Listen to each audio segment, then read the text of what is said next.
Evening, everybody, and welcome to this meeting of the Oxford City Planning Committee. You should be aware that this meeting is being webcast. Members of the public may also make their own recording. If you wish to do so, could you indicate now? Nobody wants to do that. If you have a mobile phone, please would you make sure it's set to silent or switched off. Fire alarms. No fire alarm test is expected this evening, so if the fire alarm sounds, it will be for real. If the alarm sounds, please exit the building by following the emergency exit signs and make your way to the assembly point at Pembroke Square. Fire exit for the public is there. Councillors and officers is over here. Apologies for absence. We've had apologies from Councillor Clarkson, which is why I am chairing the meeting as the elected vice chair. Councillor Coyne. Councillor Clarkson is being substituted by Councillor Fry, but he's not actually here yet. Councillor Altaf Khan has apologised and his substitute is Councillor Smoten.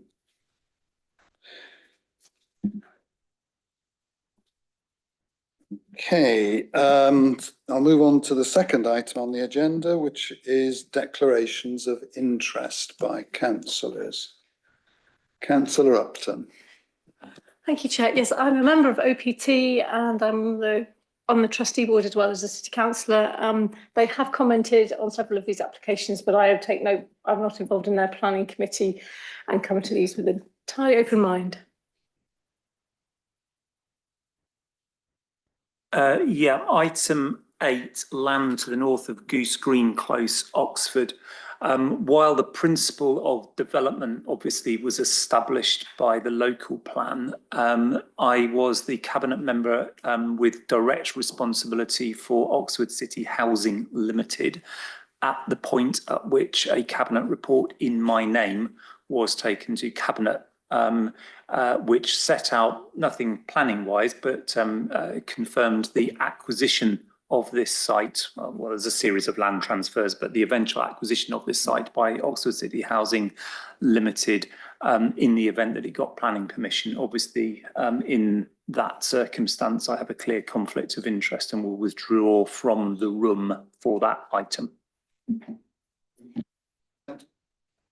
Councillor Chapman. Yeah, I'm in a similar position as I'm actually now the portfolio holder for the council companies, which includes Alex Place. I'm pretty sure I was at the meeting actually when we voted on that paper that Alex discussed.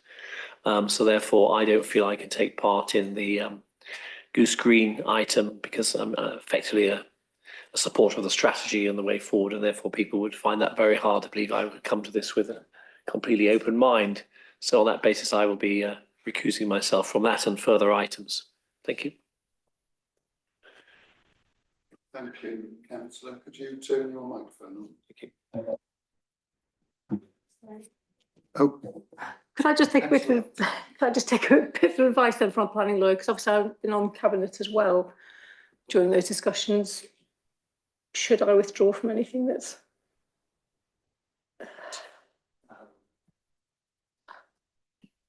on the same grounds as Councillor Chapman?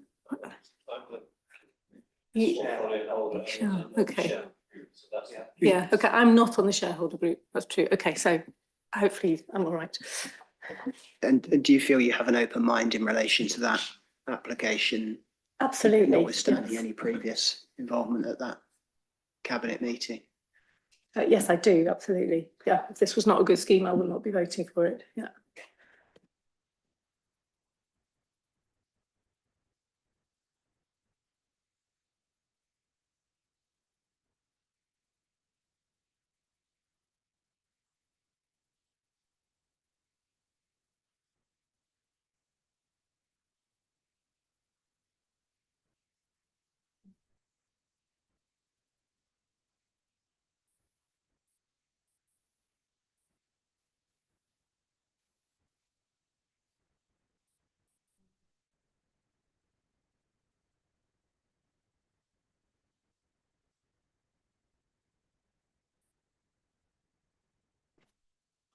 Thank you. I'll just set this up.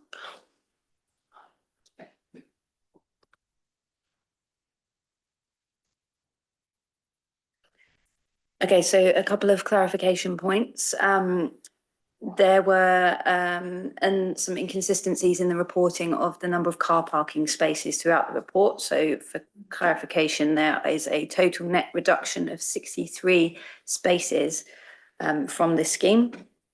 Also, to clarify paragraph 1.152, the scheme will deliver an increase in the habitat biodiversity value of approximately 512.36%. and the watercourse biodiversity value of approximately 20.8%. We've also had some additional representations received since the report was published. That was from the Oxford Civic Society. The full details of the comment is available online, but essentially it can be summarised by concerns around the design, concerns about the massing and the material palette, how that would appear in views, concerns about the sustainability of the building, and a consideration that the public garden and cafe are positive, but these could include more landscaping and trees. So this application proposes the demolition of Beaver House and 39 to 42 Hyde Bridge Street, and the construction of a new 5-storey building, which would be within Class E with a basement. It also proposes the removal of modern extensions to 42A Hyde Bridge Street, refurbishment and change of use to a flexible use, including classes E and F. It also includes changes to access, the creation of a community garden, hard and soft landscaping and infrastructure works. The application site includes 3 buildings and the surrounding areas of hard standing and car parking. The building on site are as follows. Beaver House, which is the largest building. It's a 4-storey building located on the corner of Hyde Bridge Street and Rewley Road, and it faces Frideswide Square. 39 to 42 Hyde Bridge Street, which is the middle section. It's a 3-storey building, and it currently has 2 units, which are used as a Chinese restaurant and a Chinese supermarket. The upper floors of the building are used for private educational use. And 42A Hyde Bridge Street, which is a 1-storey building known as the Boatman's Chapel, which is currently used as a restaurant. The building's included on the Oxford Heritage Asset Register. The site's located within the West End area of the city centre, and there's a mix of surrounding land uses. There's residential terrace properties located on Upper Fisher Row, and the gardens of these properties extend up to Wareham Stream, which is a small watercourse that feeds from the Castle Mill Stream. The site's referred to as an island site within the West End area SPD, and a potential site for redevelopment for a mix of uses. Part of the application site, which is 39 to 42 and 42A, fall within the central conservation area, but Beaver House falls outside of the conservation area boundary. There's also a number of heritage assets, which are designated heritage assets in the surrounding area. So the application, as I say, proposes the demolition of Beaver House. It would be replaced by a new building, which would provide life sciences space, which would be laboratory and office space, alongside a cafe space at ground floor level. The new building would be between 3 and 5 stories in scale. A wider pavement width is proposed along Hyde Bridge Street, which will be up to 4.8 metres. And it also includes the refurbishment of the Boatman's Chapel to include demolition of the modern 1-storey rear extensions to the building and its conversion as a flexible community space and a new community garden space. Vehicle access to the site would be provided from Hyde Bridge Street between the new building and the Boatman's Chapel. 2 accessible parking spaces would be provided to the rear of the building, and there'd be a substantial reduction in car parking overall. Cycle parking would be provided within the basement of the proposed building. The following slides show photos of the existing site and buildings. So this is the view from Frideswide Square. This is the view from Hyde Bridge Street towards Frideswide Square. This is the view from Rewley Road. This is the rear of 39 to 42 Hyde Bridge Street, showing a number of additions and extensions to these buildings. This is the view when you're looking towards the Wareham Stream from the rear of 38 to 42 Hyde Bridge Street. This is the front elevation of 39 to 42 Hyde Bridge Street and the front elevation of the Boatman's Chapel building. These plans show the proposed development at the Boatman's Chapel and the alterations to the building and the creation of the community garden. The proposals are to retain and retrofit this building for flexible community use, which would be an enhancement and a positive use for the non-designated heritage asset. While the proposals can include a significant proportion of demolition, this would largely be for the unsympathetic modern additions to the rear, and it would utilise the land for the community garden space, which would be a positive element of the scheme. Community access would be secured in the Section 106 agreement, and conditions are included to ensure the high quality of the design and appropriate materials and fenestration. So the following slides show the proposed building that will replace Beaver House. The ground floor has a mix of labs, stores, an entrance lobby and a loading bay. The cafe would occupy a section on the ground floor alongside Hive Bridge Street on the frontage on the corner of Frideside Square. The proposal would result in the loss of a single retail unit as well as 2 restaurants. So while the loss of the retail unit in the form of the Chinese supermarket would be contrary to policy V2, it's considered that there are material circumstances that justify departure from the policy. Essentially, policy V2 cannot be applied in practice given the introduction of the Class E permitted development rights, and that should be afforded significant weight. So on balance, it's considered that the loss of these buildings would be acceptable. Moving up the building, the floor area is taken up with lab space and around a centralised core, and the blue hatching indicates a reduced head height area. Similarly, on the second floor, the outdoor terraces are proposed on the 3rd and 4th floor of the building, which would function as amenity space for future occupiers, with planting also proposed. Thanks to the proposed landscaping and community garden, the proposals would deliver a significant increase in biodiversity value and watercourse biodiversity. The 4th floor shown here. The roof plan shows the proposed plant and PV, as well as highlighting how the building form is stepped to reduce massing and to respond to both the neighbouring amenity and historic views out of the city. The drainage strategy proposes the inclusion of SUDs, namely blue roofs, which would connect rainwater harvesting and attenuation tanks within the basement of the building. Despite the comprehensive energy efficiency measures proposed, the development would fail to achieve the 40% reduction in carbon emissions as required in policy RE1. Instead, it would achieve a 34% reduction when compared to the 2022 building regulations. The proposal would therefore be contrary to RE1. But while this is the case, it's considered that there would be material circumstances that justify departure from this policy.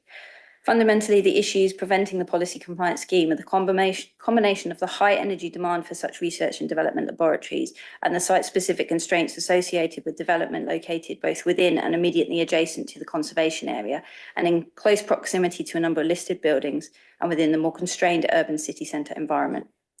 Overall, officers are satisfied that the proposals maximise the opportunity for energy efficiency and carbon reduction as much as can be achieved, considering the significant constraints of the site, as well as delivering a range of other significant regeneration benefits as highlighted within the officers' report. Therefore, in this instance, it's considered that there are grounds to depart from policy RE1. These slides show the 2 basement levels. The basement would house storage space, plant, cycle storage and toilets.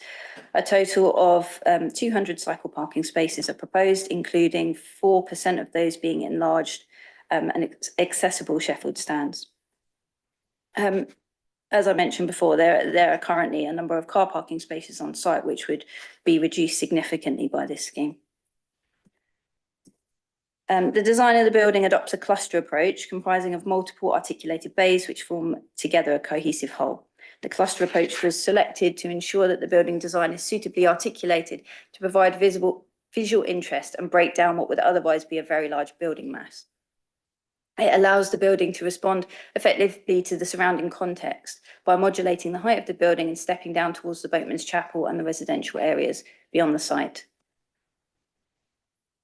The materials palette consists of a mix of buff, red, pale red, and red brick with bronze-coloured metal cladding. Consideration's been given to the building proportions and rhythm, and it successfully addresses the important corner which fronts Frideside Square. This is a visualisation of the important corner elevation. And here we can see the relationship with the Boatman's Chapel looking towards Frideside Square. And this would be looking down Hythe Bridge Street from the corner with Worcester Street Car Park. This view shows a proposed view from Castle Mound looking out towards the distant hills. There are several areas proposed within the scheme that would impact on the historic environment, namely the impact on the proposed views, the demolition of the non-designated heritage assets, as well as the impact on the character and appearance of the conservation area. And therefore it's considered that cumulatively this would equate to a medium level of less than substantial harm. There are, however, significant public benefits associated with the scheme, including economic benefits, regeneration benefits, the community use that would be delivered, and the biodiversity net gain, which would significantly exceed the 10% statutory requirement. So on that basis, the public benefits are considered to outweigh the medium level of less than substantial harm. In conclusion, officers consider that the proposed development would deliver significant benefits, would represent high quality design and contribute towards improvements in the public realm. It would exceed BNG requirements, significantly reduce car parking, and while it would represent a departure in relation to policies V2 and RE1, there are reasons for this which are on balance considered acceptable. Therefore, officers recommend that the application be approved subject to conditions and obligations set out in the officer's report. Just to also say that there is an update to the recommendation. This would be subject to approval, subject to the submission of an acceptable habitat management and monitoring plan in draft.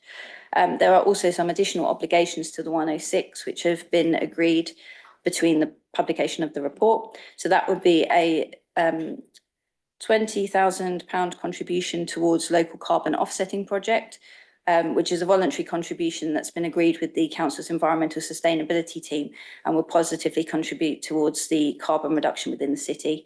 There's also additional obligations to do with securing the biodiversity net gain and an operational management and maintenance plan for the community garden. And there are some additional conditions that need to be included, which include details of fenestration and materials for the Boatman's Chapel, a green roof management plan, and amendment to condition 30, which relates to the use of the community garden, which would be changed to 7 AM to 11 PM. Thank you. Thank you, Natalie. There are two speakers registered in support of the application. If I could ask them to come up to the table.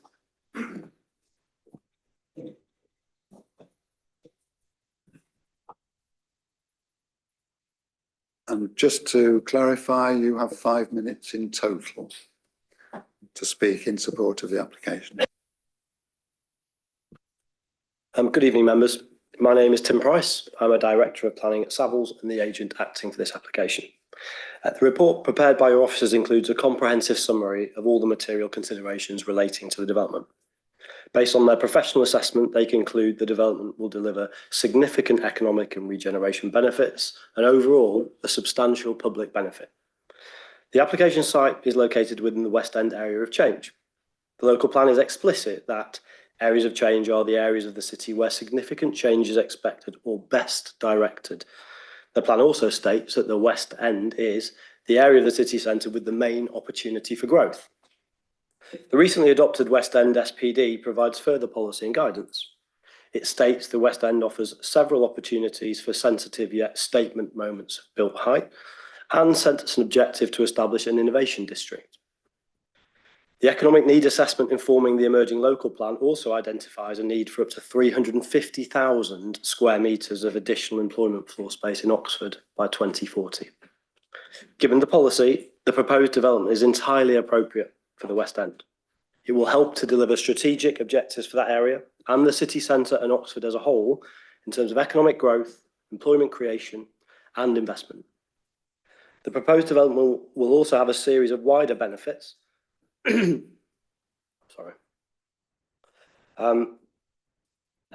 the local community, including the creation of a new public green space in the heart of the city. Retention and reuse of the existing buildings has been carefully considered.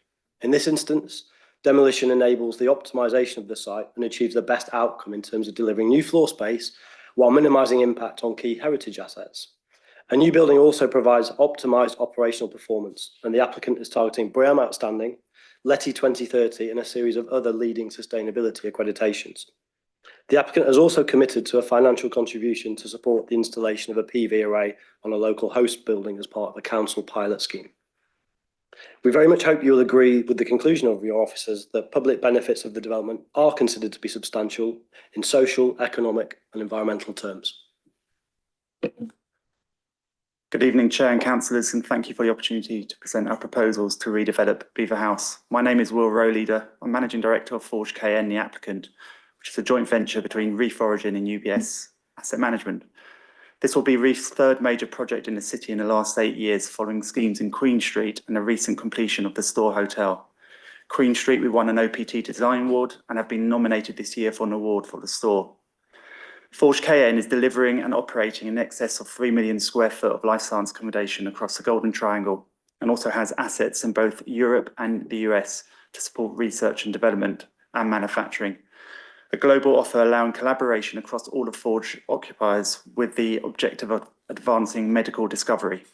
We are excited to be working in Oxford again to transform Beaver House, currently an underutilised office building that is inefficient, dated and fails to meet occupational demands. The development aims to revitalise an almost vacant brownfield site, delivering over 130,000 square foot of research and development accommodation. Once built, the campus should support over 810 jobs. The campus will boost the local economy, adding approximately 105 million per annum. Forge KN will be investing in excess of 100 million during the construction phase. Our plans have been developed through extensive consultation with officers in the local community over the last 18 months, including 2 drop-in public exhibitions, numerous stakeholder meetings. In addition, we've had 8 pre-application meetings and 2 design review panels. The former Boatsman Chapel at 42A Highbridge Street is being refurbished and restored to a community asset.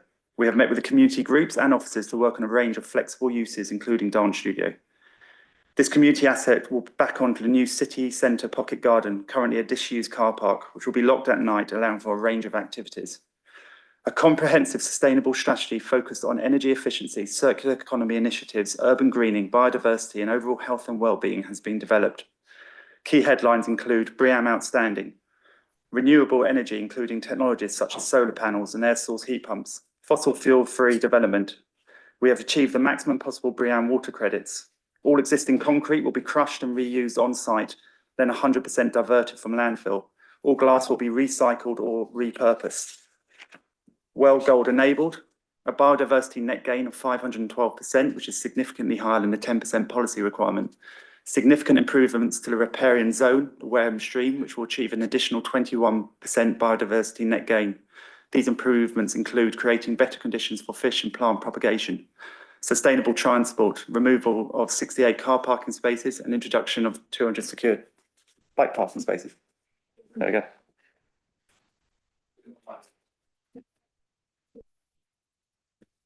Thank you. Before we proceed to questions, I just need to clarify something with my legal colleague.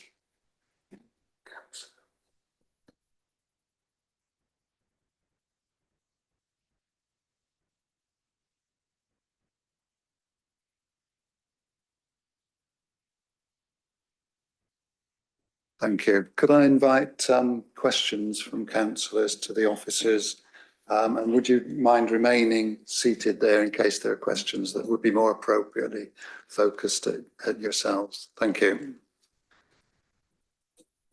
Councillor Hollingsworth. I've got a number of questions and Chair, decide where you wish them to go. So just starting with the RE1 issue and just wanting to delve a little bit more into why the officers are content with that. A lot of this from the explanation seems to revolve around the high energy use of R&D as opposed to generic office, which is what it currently is. Would the applicant need planning permission to make an R&D use with that increased energy use out of the existing building? So is it a PD right effectively? So could they do it anyway? We just wanted to explore that. Second question and the third question relate to one another. The articulation on the frontage, and I'm wondering if you could pull up the south frontage visualization, the elevation. That's quite a good one, but it's probably the flat one if you can make it appear. Yeah, that one. So the bit at the top. I mean, I can see what it is trying to do, and the bit nearest the chapel actually does it quite successfully in terms of looking like a separate building. I suppose the question is that sufficiently different, or does it look a little bit like this side of the West Gate, which pretends to be several buildings when it isn't? And it's whether, I suppose the question I'm asking of officers is it being honest? It's replacing an existing single building, which is very clearly a single building. This is also a single building. Is this trying to look like something it's not, and does therefore it sort of fail the honesty test? And how are we getting that differentiation? And then related to that, clearly the view we're getting is an artificial one. It's only one that you could get by standing at the top of the building on the other side of the road. The view that most people are going to get is at street level. And if you look at the bays, which are quite small on that picture, but if people want to zoom in a bit, they can. Is there no articulation at all at ground floor level? All those bays are essentially similar, except for the colour of a pillar. So does that not reinforce my point that actually it's a bit of a kind of mismatch, as it were, you know, trying to pretend that it's something it isn't. My next question was relating to the access to the community garden. I hear it's going to be locked. By whom, and by whom will it be opened, would be my question. And the final question relates to the north elevation. There is a site on the other side of the fire station, which, I mean, I think the city grapevine rumour mill says county council might at some point wish to sell that off for redevelopment. Does that design there preclude, hinder, or in any way obstruct or make difficult the potential successful redevelopment of the site to the north? Thank you, Chair. Can you handle those, Natalie, or does the applicant need to respond? Okay. Okay, so in terms of policy RE1, why we're concerned with policy, with the scheme as it is. The high energy use of R&D is a consideration, but it's not the main reason why this scheme has had trouble complying with RE1. I suppose jumping to your point on this about whether it needs planning permission, you could convert this under permitted development anyway. So that is, I suppose, a consideration in that regard. But the site is constrained in that it is a city centre location. It's surrounded by highly significant heritage assets. It's also it has an impact on heritage views out of the city towards the hills. And so the building design has been articulated in this way following fairly extensive discussions through pre-application and application to ensure that it has as minimal an impact on heritage assets as possible. The NPPF says that we need to give great weight to heritage assets, and we've really tried to ensure that we've limited that harm as much as we can. The result of that is that the resultant roof form is much more restricted than other schemes which you might have seen come to committee, which are located in, say, Business Park, Science Park, where there is an impact, but it's not quite as constrained as in this location. And as a result, that's fundamentally the reason why there's been that 6% that isn't able to push up to the 40% reduction that's set out in policy. I hope that's clear in terms of why that is the case, and why it's set out in the report what our justification is there for that.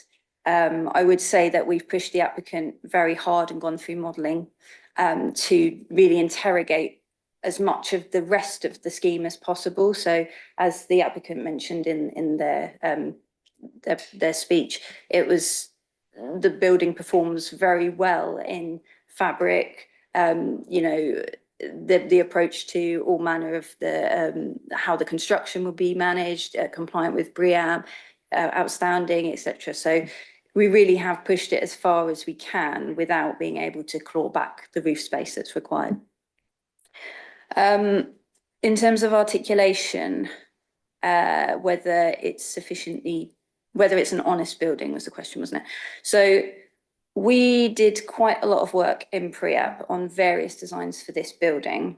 And we actually had designs where it didn't take this clustered approach. It took an approach of a whole building design. It's a very large building. And if you take it as one piece, and in officers' opinion, the clustering approach where you try to articulate and diversify the facades is much more successful in creating a more vibrant street scene, and particularly in important views from Castle Mound, etc. It's much more successful in breaking that up and having less of an impact on the historic environment than in the approaches that were tested where there was a single building facade essentially. So I would say that yes, I do think that it is sufficiently different, and I think that it's not dishonest, it's just a different way of articulating what is otherwise a very large building form.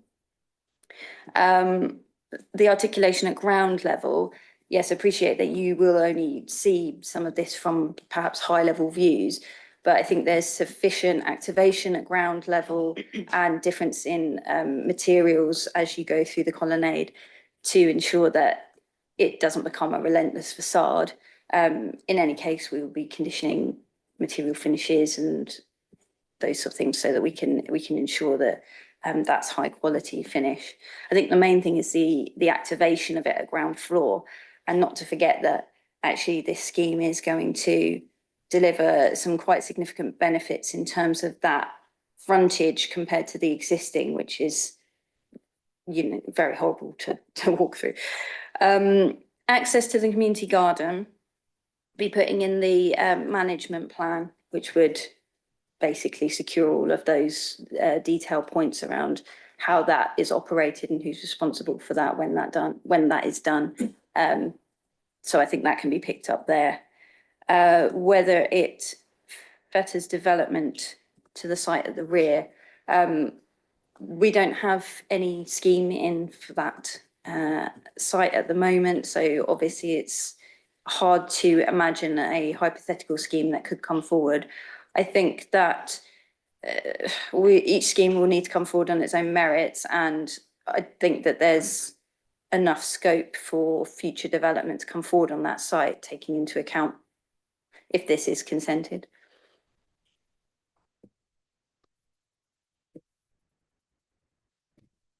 Councillor Upton, and then Councillor Snowden.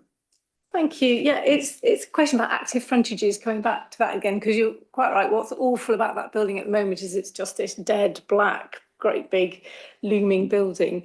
So it mentions a couple of times in paragraphs 183 and 184 about active frontages along Rewley Road and Hyde Bridge Street. So I understand there'll be a cafe at one end. But will it really, could you just clarify a bit about what maybe the applicant will need to, what the sort of the rest of the street seen all the way along the bottom along Hyde Bridge Street, what that's going to look like? Is that going to be active frontage, or actually is that just going to be mirrored glass because behind you've got labs or offices or something, or will it really be active? Yeah, so as you mentioned, the cafe will be on that important corner, and then a large section along Hyde Bridge Street is entrance lobby, creating activation through doors, etc. Then you do have large sections of labs / offices that would fill that frontage. The applicant might want to comment, but I believe the intention is the science on display, creating activation through the work and showcasing the work that happens in the building. But is there anything you want to? That's right. The whole sort of premise of both this site and the wider Forge KN platform, which this forms part of, has been about science on show. I think a lot of the consternation that we sometimes get with these types of buildings, a lot of people don't know what is going on behind those mirrored screens, which gives a bit of uncertainty and unease.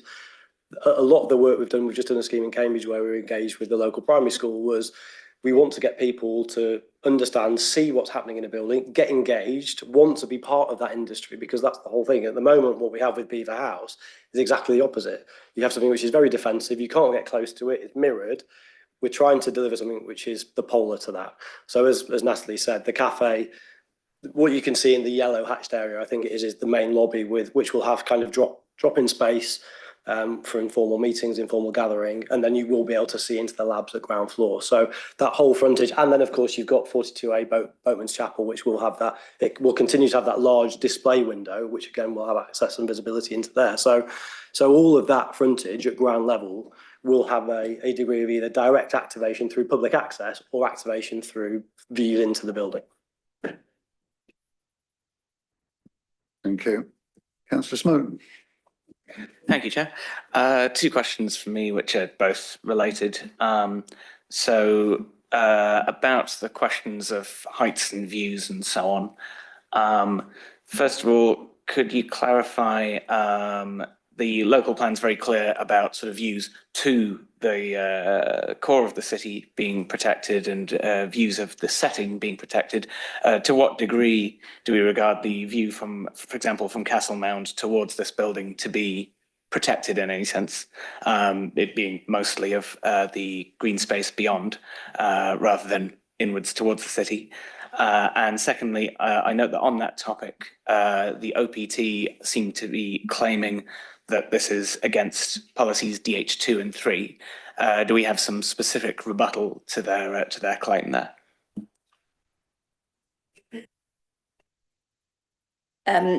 Yes, so the view from Castle Mound is one of our views that we will test, and the applicant has submitted a LVIA assessment, which part of the images I showed was showing you that.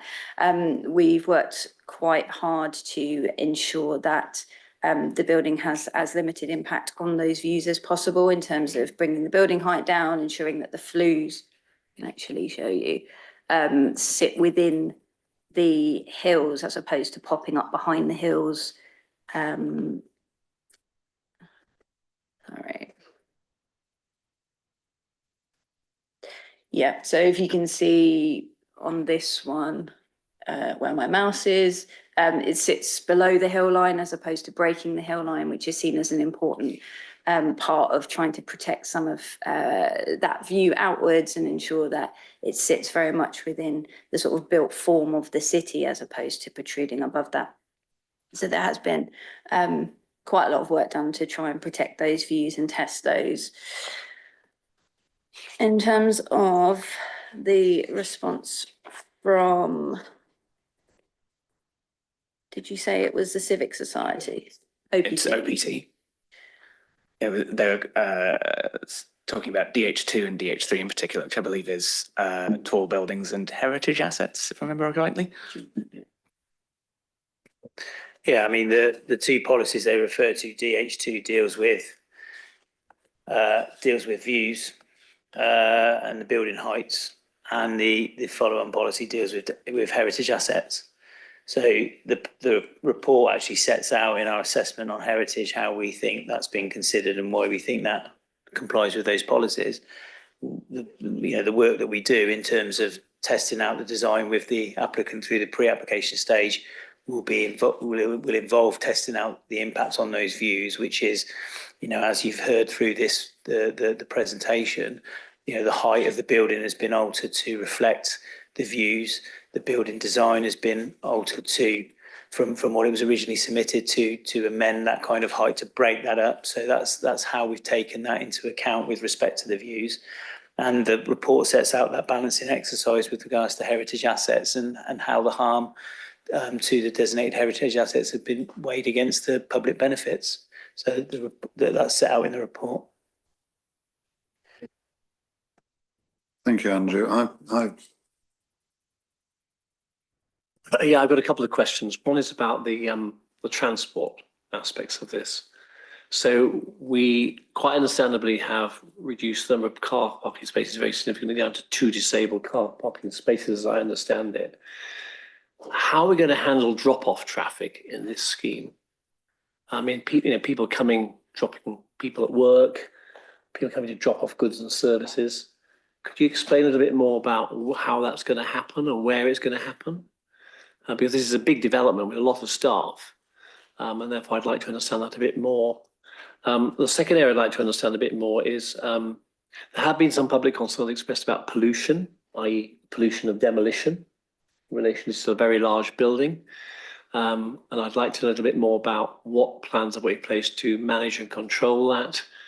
And also in the transport plan or in the sort of building plan, will there be some quite strict rules around road closures in relation to this area? Because looking at this massive building, it seems quite inconceivable to me that it can be demolished without maybe necessarily having some road closure time in relation to it. So I'd like some assurance about whether that's actually being considered. Thank you. Okay, so in terms of vehicles, if you look on the right-hand side where the access road comes in, there's a pink square where my mouse is. That's the loading bay. So in terms of things that need to be delivered to the site, that's been tested as being able to take large vehicles that can drop off. There's also ability to come in and turn around. And clearly where the disabled car parking spaces, there's enough space to be able to manoeuvre the vehicle in and out in that area. In terms of the actual employees and their travel habits, there's conditions relating to travel plans, which would be in place to ensure that, there wasn't just lots of people dropping off all the time. It would be managed through a number of processes in the travel plan, which is what we typically do on a scheme of this kind of size. In terms of the pollution aspect, we've got the condition 37, which is the construction environmental management plan, and that basically seeks to control any dust issues arising from that. There are also conditions relating to air quality, I think, generally as well, and contamination. So those things are picked up through the conditions that we've already got on, I think. And my last question was about the issue about execution of the plan, basically. And this is a very tight area. If you walk down that road, it's very tight.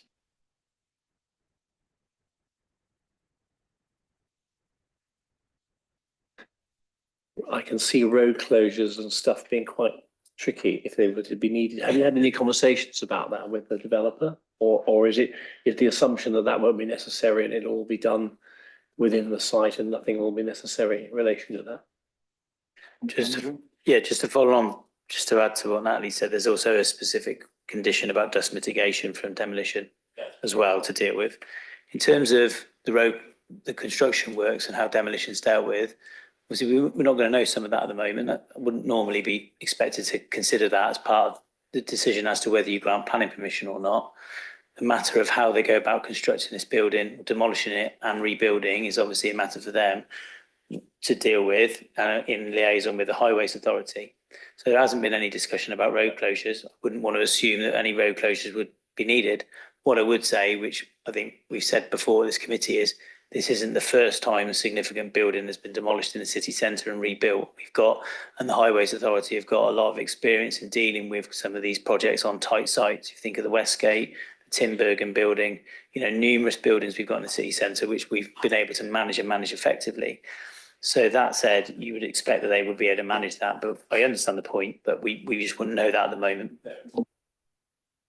There's also condition 12 is construction traffic management plan, which deals with all of the construction traffic and how that's managed across the site and more widely. I was just going to say, we have held initial conversations with the local highway authority about the development in the round section 278 agreements, the future engagement around how we would procure and deliver the site. But I was just going to say exactly what Natalie said. We've got a condition here which effectively gives the specific provision for us to prepare a very detailed construction and traffic management plan and submit that to the authority for your approval as well. So all of that will be thought about, and clearly, as you've identified, it needs to be done very carefully given the location of the site. Thank you. Any more questions? Councillor Rawl. Thank you. Sorry, it was just a couple of further questions on the departure from RE1. And I was just wondering, following what's been said, to what extent the need there is like need for like solar panels as the main restriction, and then also to what extent like those being implemented would affect like to meet the like targets or the minimum standard would affect the skyline. Are we talking about a small change that therefore might be something we could like talk about, or is this would it be a radical difference to be able to meet that? And then I also noted that in the presentation, I think you mentioned that there was a conditional agreement where there would be actions to mitigate or help the city meet that gap in carbon reduction. I just wondered if you could speak to that more in terms of what that would look like. Thank you. So, to what extent they need, well, so we've tested, so the applicant's done quite an extensive assessment that, as I say, we've gone through with them in terms of their modelling and how the building would actually function. The solar panels are the last remaining piece of what is otherwise a very highly efficient building that's incorporated all the technologies we would expect. So had there been more roof space and an increased amount of PVs on the roof, it would be compliant. There isn't, you know, we've run through lines of on-off lights. You know, it's been very detailed in the assessment of how the building functions outside of the roof form issue. In terms of the amount that's needed, I don't know the exact figure of panels that would be needed, but we have tested to explore whether there were opportunities to incorporate other additional PV panels on terraces and various spaces to really try and maximise that. Because the roof is having to work quite hard in terms of blue roofs, obviously plant, and there's additional things to do with amenity. The applicant has demonstrated to our satisfaction that even with a few additional panels that possibly could be incorporated, there would be potentially a detriment to some of the other things that need to be delivered, but also it doesn't create a significant enough uplift to push it over to be a policy compliant mix amount. You're talking about the contribution towards the carbon offsetting. So it's a voluntary contribution, which has been agreed with our environmental sustainability team. It would be used as part of a pilot that they are running, which seeks to consider how offsetting could work for them. And it's been fully costed up with a scheme to, that's how that figure's been essentially got to. It's not something that is considered mitigation in the sense that the application before you is not policy compliant, and that doesn't make a difference as to whether it's policy compliant or not. But clearly it's a benefit that in the applicant's gift to bring forward that will have positive benefits for the city more widely. Do you want to, yeah. If it'd be helpful, just in terms of the PV panels. So as Natalie very eloquently described there, we've been through all sorts of testing and comparing this scheme with other schemes that you might have seen at Botley Road or all the other sort of life science buildings, and we've tested and we've gone through and tested our U values, our air tightness, and we're consistent with all those other schemes. But where we fall down is our roof space, the actual size of it, and therefore the amount of PV array we can deliver. And to help Natalie, I can give you the exact figure. We're 184 square metres short of PV space. So effectively, that is the difference between us getting to 40% or hitting 34, 35%. Again, to your point, I think we have tested as well what would happen if we tilted the angle of PVs, which is what Natalie was referring to when they become more visible. because you could maybe squeeze a few more PV panels in there. That doesn't materially change the dial. We've looked at how we might attach PVs to the side elevations as well, but because of their, effectively, you imagine they're vertically mounted, they get they're much lower efficiency. So again, that has implications and doesn't really change.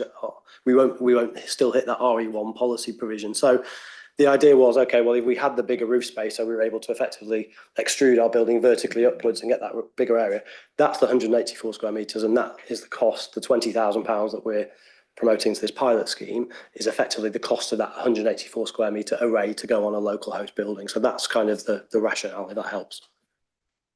Thank you. Okay. Any other councillors got any questions? I've got a couple. In terms of the Boatman's Chapel, who will be responsible for managing its use as a community space? And the other question is to do with, I understand these will be life sciences laboratories. Does a containment level need to be specified?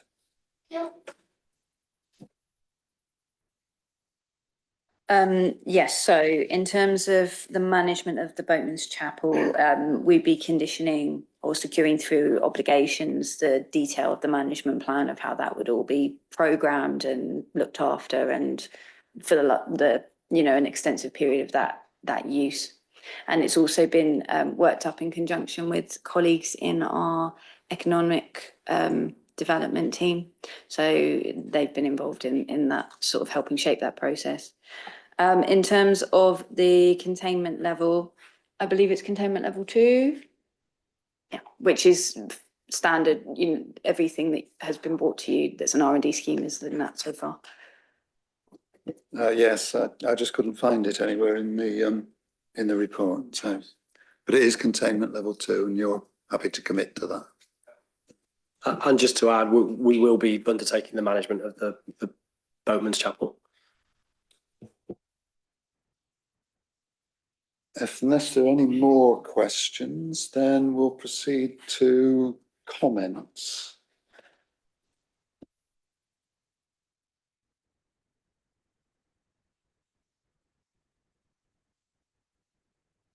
Councillor Hollingsworth. Thank you. I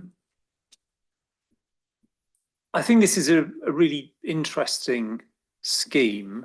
I think I do have some slight reservations, which I think were pretty apparent in my question about the way in which the articulation has been done. And I think, we've heard, and particularly the question Councillor Rawle asked, really gets to the heart of the kind of the compromise that's been arrived at here between heritage and environment concerns. And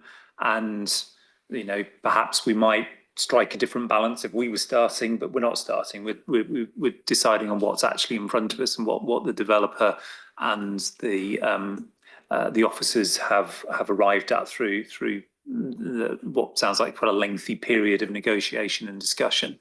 So I think it's got a number of very significant benefits, which is why I will be supporting it, and I'll just, for ease of debate, recommend that we do approve the officer's recommendation, so we can move that bit along. But I think the bit that is decisive for me is the way it transforms the corner elevation into Friars White Square.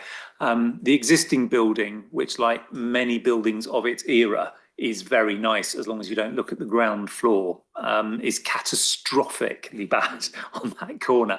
Very, very much classic of its time, sort of like pediment is for propping up the attractive, sleek, modern thing, which you can see as long as you're, standing on a crane some distance away.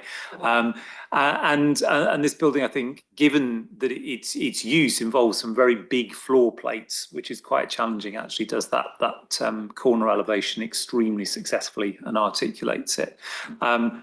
I'd like to see a little bit more articulation along the front, a little bit more interest there. It would be nice if space allows for a bit of spill out, you know, some of these workspaces actually coming out onto the street, that may not be possible given, you know, who the users are. We don't know that. But I think it would be nice to see that. The colonnade issue throws up both, it's nice for shade, but I think anyone who's walked up and down that street in the last 20 years will know that it comes with other more undesirable situations, and it will be down to the building managers to manage that both successfully and humanely. I think that's important. I think the other real benefit is bringing the Boatman's Chapel back into some sort of public use. I mean, clearly a chapel is by definition a public building, and it's not been that for a long time. And I think there's a real opportunity there with the garden carefully managed, which it will need to be given where it is. A real opportunity for an attractive new public space as part of the transformation of this. So while I've still got slight reservations about honesty and articulation, I will keep those to myself and recommend approval with the conditions as outlined and described, in case you changed any of them verbally, which I can't remember. You did, yes, as amended verbally during the officer's report.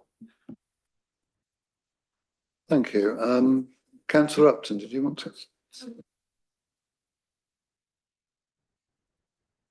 Natalie, thanks for the report. I do really enjoy reading them when you learn a bit of the history about the Boatman's Chapel and things like that. And I do like it when you put in the explainers about what the change in use classes meant and that kind of thing. That's really helpful in the report.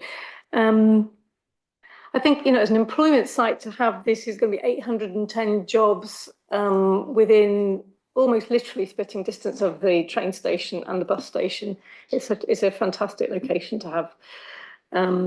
A big employment centre like this, and we know that life science, we're a real life science and technology cluster here in Oxford, so this can only improve that standing, so that's great. One thing I forgot to ask about, which was, but I'm really pleased that there's all this really secure cycle parking down in the basement. That's for those people who haven't come on the train or the bus, that is great. I noticed that they're going to be having to go down in lifts, which sounded a bit odd, but you seem to be sure that the lifts were going to work. I hope they will also work because it mentioned that some of the racks will be, I guess, for cargo bikes and people bringing children things. So the lifts need to be big enough to take those as well. But other than that, the only other thing of note is conditions 15 and 16, where they're actually mentioning for one of the first ones we've had now, where they're saying that the water network and the sewage network are going to have to be upgraded before this thing can be occupied. So I'm glad to see these things are actually now making their way into planning permissions conditions, because this is a huge problem for us now, and I'm glad it's being acknowledged here. But with that small proviso, I would like to second Councillor Hollingsworth's proposal to approve with all of the conditions as we've outlined. Does anybody else like to comment at all? Councillor Henwood. Yes, I think this is a real good opportunity for Oxford, bringing in 800 more jobs and very good cycling accommodation in the building as well. So really looking forward to seeing to it. The reservations I have, I think I echo Councillor Chapman's concerns about how this site is going to be delivered. With the introduction of bus gates, access via the Botley Road, the continuation of the problems that we have with the station. So those are not planning matters, but I do acknowledge the fact that these will influence how and when this built plot will be delivered. But otherwise, yes, I do support this scheme. I think it's been well presented. I have no issues with the fascia of the buildings. Thank you. Thank you. So are you formally proposing we accept the officer's recommendation? Yes. Councillor Hollingsworth? Yes, I did, yes, in the middle of all that. Right. Seconded. Sorry, can we then proceed to a vote? All those in favour? I think that's unanimous.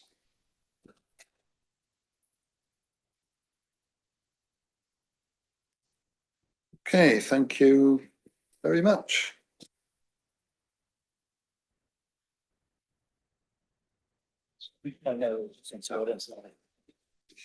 I understand some councillors have to leave at this point, so, okay.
Just making sure where they're gone. Okay, thank you, ladies and gentlemen. If we can restart with consideration of the application, the land to the north of Goose Green Close in Wolvercote in Oxford. So I'll ask the officer to, Natalie, to present the report. Thank you. So a couple of updates on this one. There's an additional obligation in the section 106 to secure the public open space, and a point of clarification, paragraphs 2.6 and 10.26 mention paragraph 137 of the NPPF, but this should be paragraph 152. So this application considers a residential development consisting of 24 dwellings, vehicle and pedestrian access, and the provision of public open space at Goose Green. The site consists of a 1.3 hectare area of undeveloped greenfield land, which is located to the northwest of Wolvercote. It lies in the southwest corner of the Oxford North site as defined within the Northern Gateway Area Action Plan, but it lies outside of the site area benefiting from hybrid planning permission. This plan shows the extent of the application site and the wider Oxford North and Canal Side development locations. So the application site is in bold red, the Canal Side development is in dashed blue, and the wider Oxford North is in the sort of skinny red line. The site adjoins the Canal Side parcel of Oxford North, which benefits from Reserve Matters approval for 317 homes. Construction on the Canal Side development has commenced and completion of the first units is scheduled for this month. The Canal Side Park also adjoins the site to the west, which is a large area of public open space which was approved under a Reserve Matters planning application. It's been designated as natural landscaped open space to serve the Canal Side development for Oxford North and the wider area of Wolvercote. So the site contains open areas of grassland and a number of trees, particularly along the south and eastern boundaries of the site. It lies within the Wolvercote with Godstow Conservation Area. The Leonardo Royal Hotel is located to the northeast of the application site, and Goose Green Close adjoins the development to the southeast, which is a residential cul-de-sac of 2-storey dwellings. To the southeast of these properties is Manor Farm, which is a Grade 2 listed 17th century stone farmhouse. Joe White's Lane is located to the south of the site, which is a gravel path leading between Wolvercote and the Oxford Canal, and it's a public right-of-way. And then Goose Green itself lies to the south of Joe White's Lane, which is an area of common land benefiting from public access. This plan shows the proposed layout for 24 residential dwellings. 12 of the dwellings would be located immediately to the east of the southernmost terrace of houses on the Canal Side development. The remaining homes would be located at the end of the of the secondary street in the northeast corner of the site. A spur road is proposed off the existing secondary street into this part of the site, with the housing facing the street, which terminates in a courtyard style arrangement. A mix of 2- and 3-storey houses are proposed alongside an apartment building which contains 3 apartments. There's notable topographical changes across the site, with houses stepped accordingly, some sections of the houses reading as 1 or 2 or 3 stories depending on the aspect. Vehicle access to the site would be provided through the canal site development to the northwest. No vehicle access would be provided through Goose Green Close. The southern sections of the site would consist of public open space, which would be consistent with the adjoining Canalside Park. It would include areas of grassland, biodiverse planting and multiple trees. Pedestrian and cycle track through the public open space would connect with an adjoining route through the adjoining Canalside Park, which provides access to Joe White's Lane and the Canalside development beyond. An L-shaped parcel of site would be located. An L-shaped parcel of the site located in the northeast corner will be retained for providing ecological enhancement, and it would be inaccessible to the public. It would be gated for maintenance purposes. So here is some views of the existing site. This is view towards Canalside, a view towards the northeast. View towards the southeast, you can see Goose Green Close in the distance. This is the view towards the Leonardo Royal Hotel. The rear of Goose Green Close. And again, this is the view down Joe White's Lane. The proposed development site alongside the adjoining land at Oxford North, it's not allocated within the local plan, but it falls within the parameters of the Oxford Northern Gateway AAP. The quantum of homes that are proposed here, however, would be 4 dwellings higher than the quantum permitted under policy NG2 of the AAP. So notwithstanding the conflict with that policy, in this instance, a departure is considered acceptable as the additional 4 dwellings wouldn't have a harmful impact in terms of wider environmental effects or other negative effects such as heritage or amenity impacts.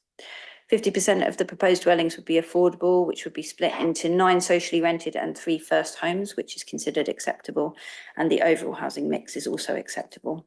The layout of the development is designed to read as a continuation of the adjacent built form on the Canalside site. As I said, there's a significant change in land levels. So the northern section of the site is much higher than the land at the south. So to negotiate the difference in levels, a combination of stepped and ramped accesses are proposed as a means of providing level access and a DDA compliant pedestrian and cycle connection between the site and Wolvercott. Which would be an important route for local services, facilities and bus stops in Wolvercott. And the ramp has been designed in an appropriate manner which would harmonise with the landscape design of the adjoining park. The proposals include an extension of the Canalside Park, which would cover a substantial proportion of the area and would work out at about 53% of the total site area given over to public space. Officers consider that the landscape design for the space would be an attractive asset for existing and future residents and that the proposals would comply with local plan policies in that regard. The following slide shows some of the proposed house types. Officers consider that the proposals would be compliant with the nationally described space standards and would be acceptable in terms of the overall designs and layouts, the design acting as a continuation of that approved under the Canalside development.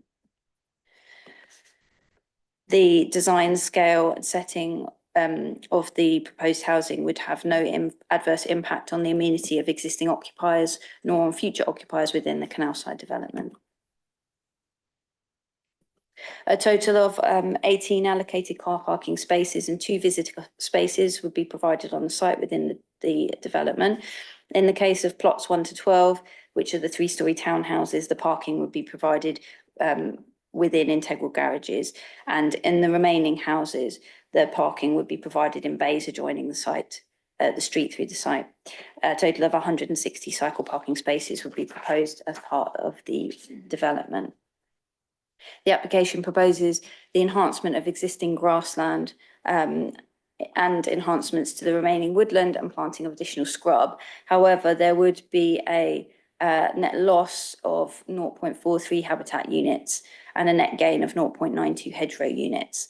Any shortfall in biodiversity units below the 5% biodiversity net gain requirement, as this scheme was submitted before the 10% requirement came in, must be achieved off-site, and it's required that this is secured through a 106 agreement.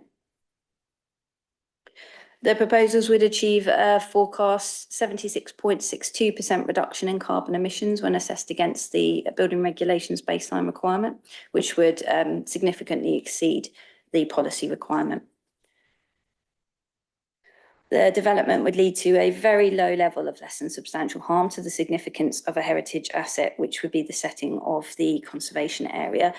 The public benefits of the proposal would be the provision of 24 new homes and 12 affordable homes, the provision of high quality public open space, enhancements to pedestrian and cycle connectivity, and securing the delivery of the biodiversity net gain of 5%. So officers consider that the public benefits of the development would outweigh the very low level of harm. In conclusion, it's recommended that committee resolve to grant the planning permission subject to the points put in the officer's report. Thank you. Thank you. I believe there are 3 speakers for the development. If they'd like to come up and take their places.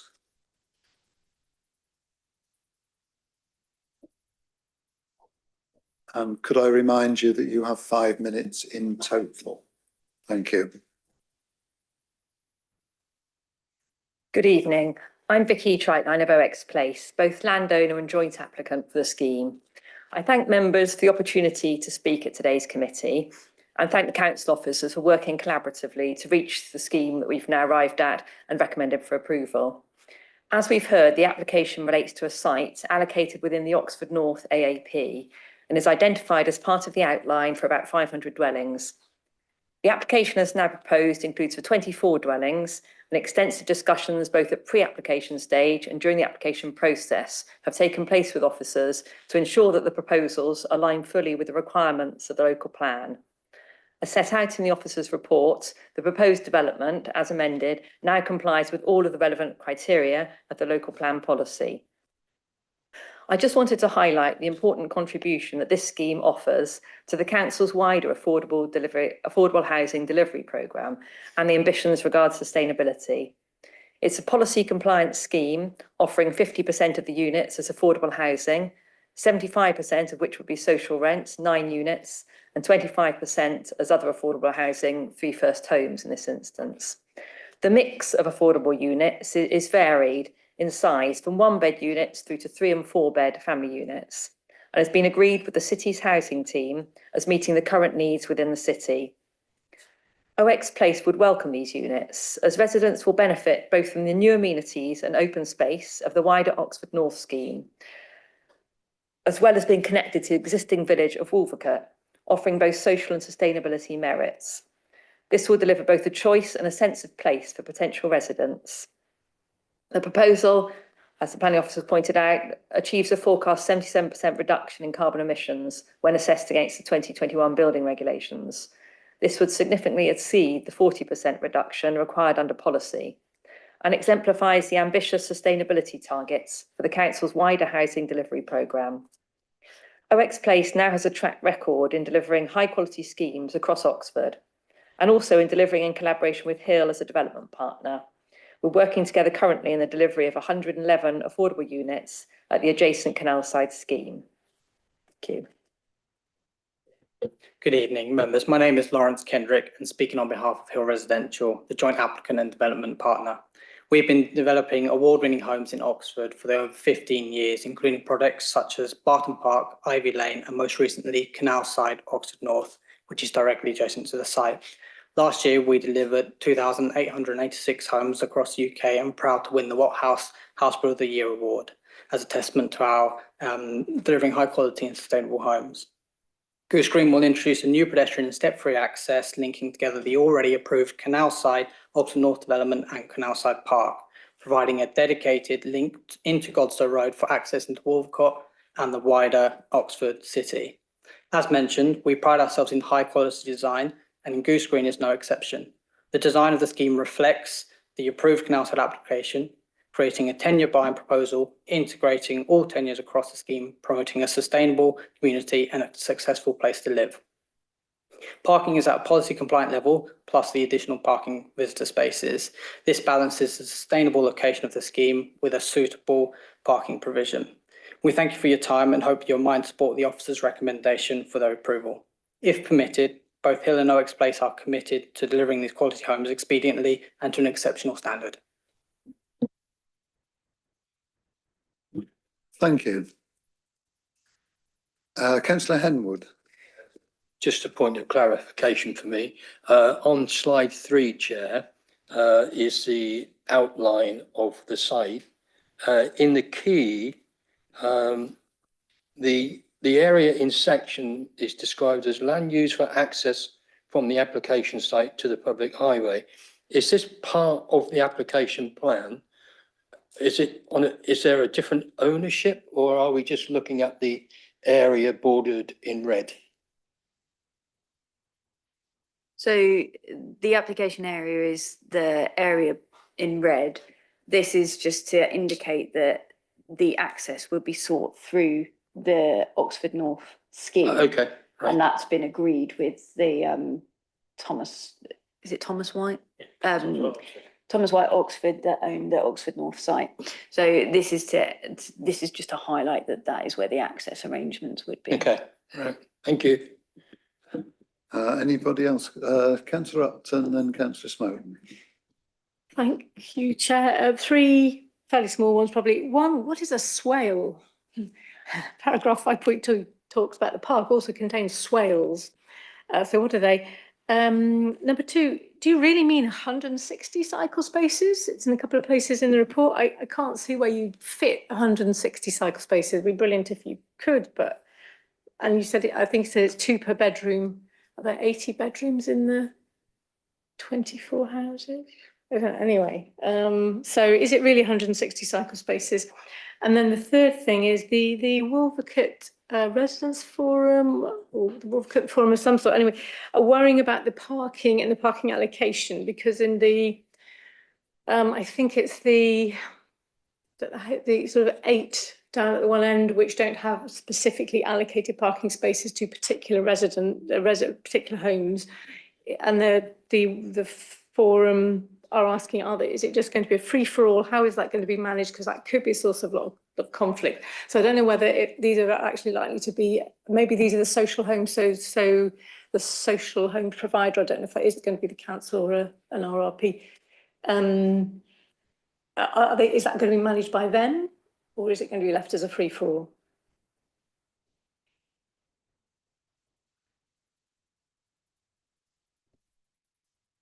A swale is a landscaping feature that is used as part of sustainable urban drainage that would essentially flood during periods of high water. So when it is not needed, it would look like a sort of landscaped ditch, essentially. When it's needed, it fills up with water as part of the, yeah. 160 cycle spaces.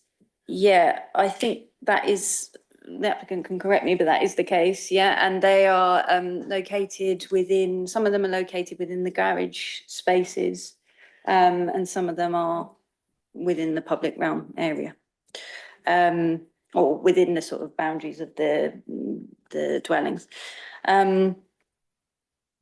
Parking.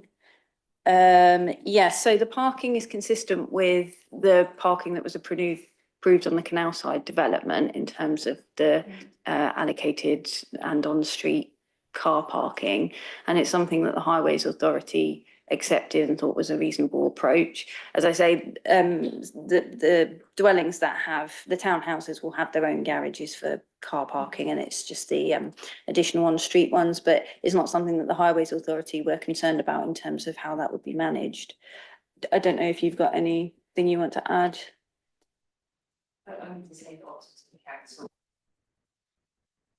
Manage the parking area, those particular units, that end of the scheme, yeah.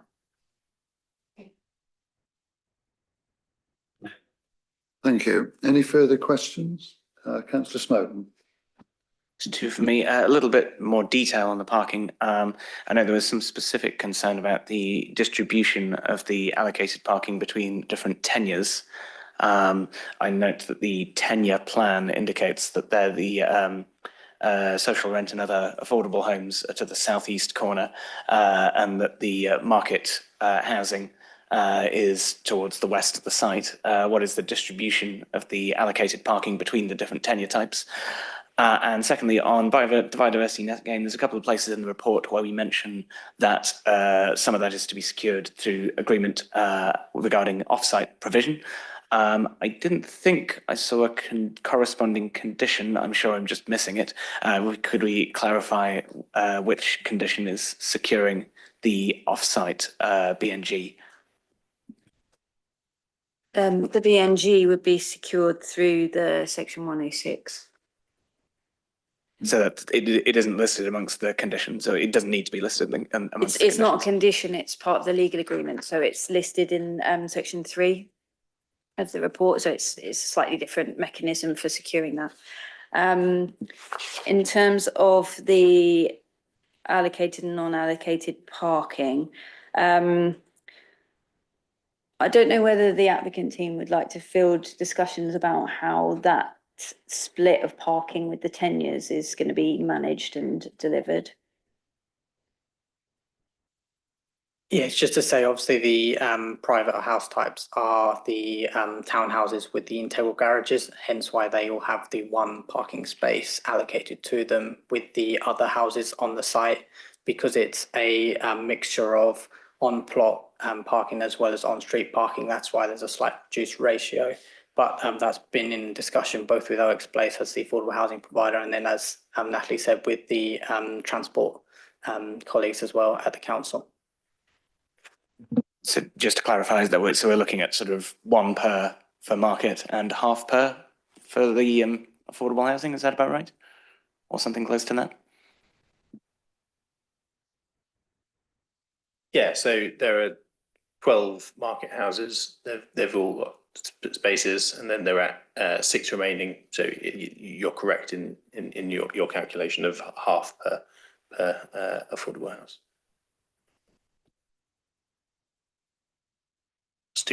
Plus two visitor spaces.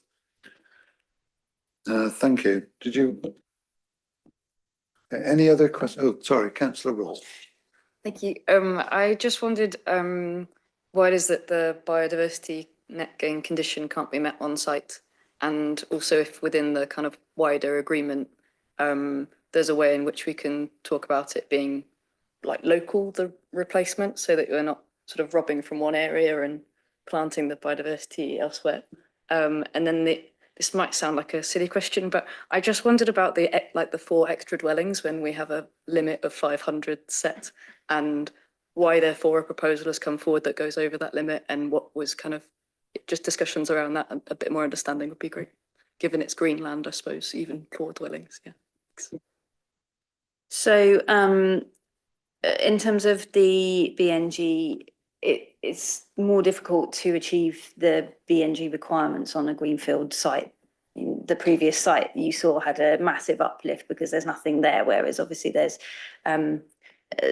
this is already an existing greenfield site, so it is a harder ask. It's perfectly reasonable to work through the methodology of the BNG requirements in terms of on-site, off-site and credits. And the approach that's taken there is always to try to seek local reprovision off-site as a first port of call, and then if that cannot be achieved, then you move further out, and there's additional financial penalties effectively for the further out you go. So it costs you more to deliver the further out you go. So it's sort of dealt with under the legislation and the way the mechanism works. The 4 extra dwellings, I suppose, so when this site was allocated, as I say, the overall site looked at 500 overall dwellings. This was prior to our policies, which try to secure the most efficient use of land and maximising what we can achieve on sites. I believe this site was removed from the Greenbelt. And so really we want to make sure that we're doing as much as we can to deliver housing on this site and effectively make sure it's the most efficient we can. So that the fact that it's a 4 dwelling increase on the 500, as is set out in the report, is not considered to be significant in terms of its impacts to the overall assessment, and the applicants demonstrated that through their submission documents, but it clearly makes best use of that parcel of land. Yeah, just to say, I mean, the area action plan that that effectively removed this from the Greenbelt to allow the whole of the Oxford, well, this part of the Oxford North to be developed, sort of took that into account in the overall 500 allocation. I think part of that was there was a long discussion about how that might well impact on the nearby Oxford Meadows SAC. And so there was a number of issues with regards to the housing development, how that was going to then therefore impact on the SAC from the number of homes. So that's when the 500 limit was reached. I mean, again, looking at the proposal, we do try to see if we can maximise the opportunities where we can to increase the number of homes. And this was a tricky balance to go over the 500 because of that impact on the SAC. And it was a point, a sweet spot of saying, actually, can you get some more homes? What will the impact be? And I think we sort of landed on 4 because there's also a quantum on the site that you can reasonably get. So, we've tried to push it to make an efficient use of land while also being mindful of that wider environmental impact. Thank you. Any further questions from councillors? I've just got one. I noticed on the CGI pictures, there seem to be quite a lot of children. Is there any form of children's play area around this part of the development? Yeah, so as part of the open space, there are conditions relating to play and ensuring that a play strategy is submitted. So play provision that comes forward in that space will, be suitable for families, children, people visiting, etc. Thank you.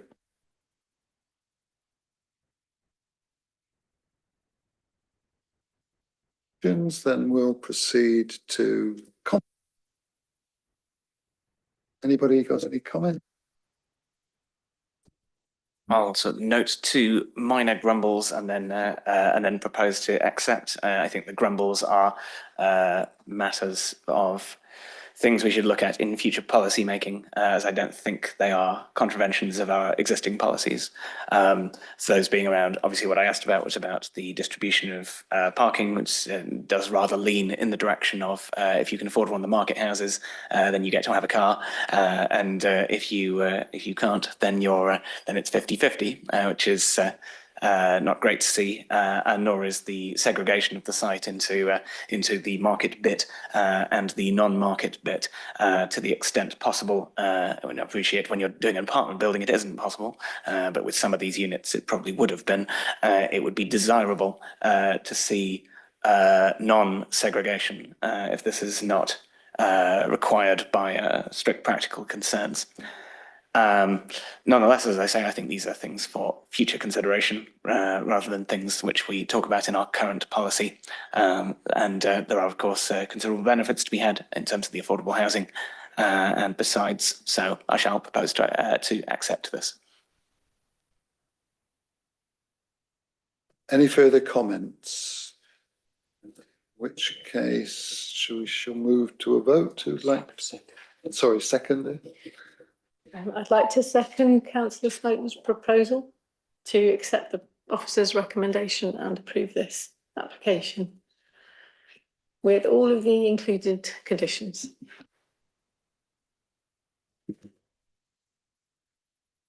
So I'd like to ask members to vote, including the section 106 to secure the open space. All those in favour?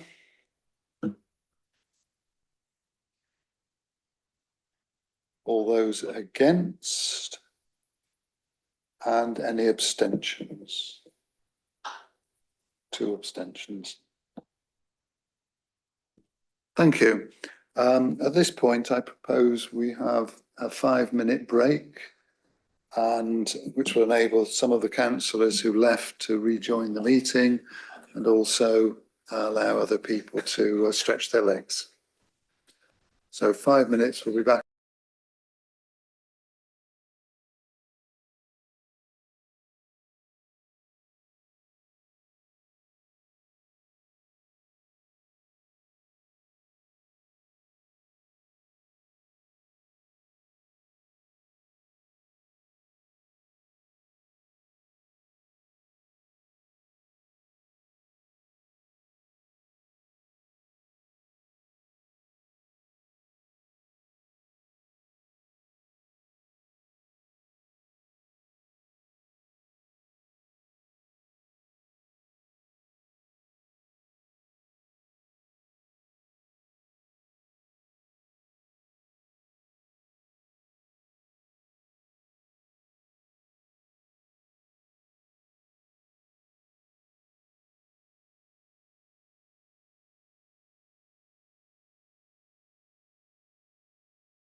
Thank you. Thank you, ladies and gentlemen. And me. And me.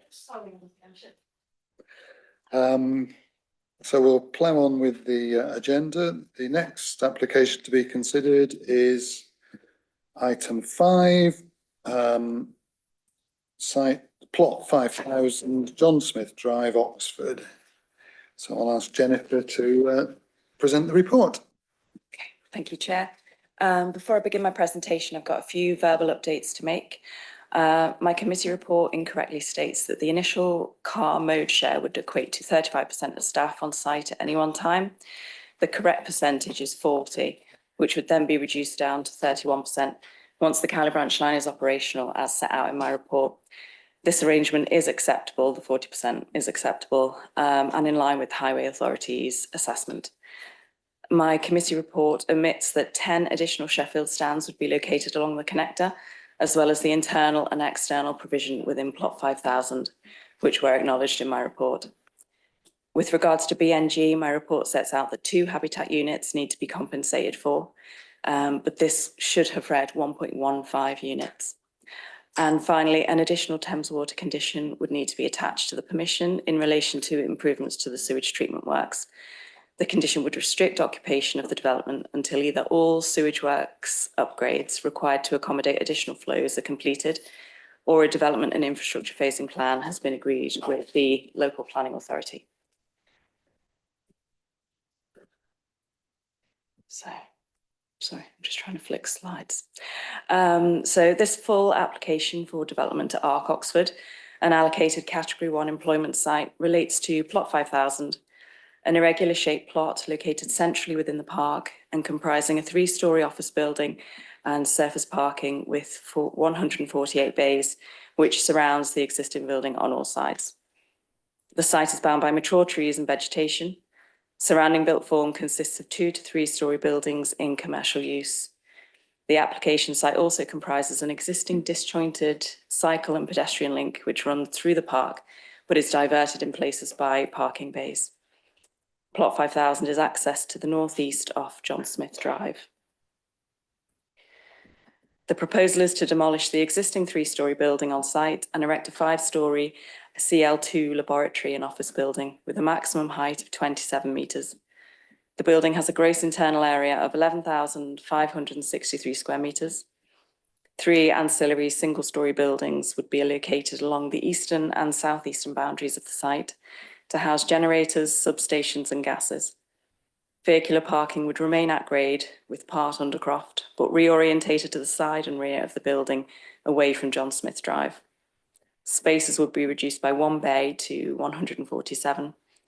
11 motorcycle parking spaces would be provided, and 103 cycle parking spaces would be provided internally, with 16 spaces externally and a further 10 Sheffield stands along the connector.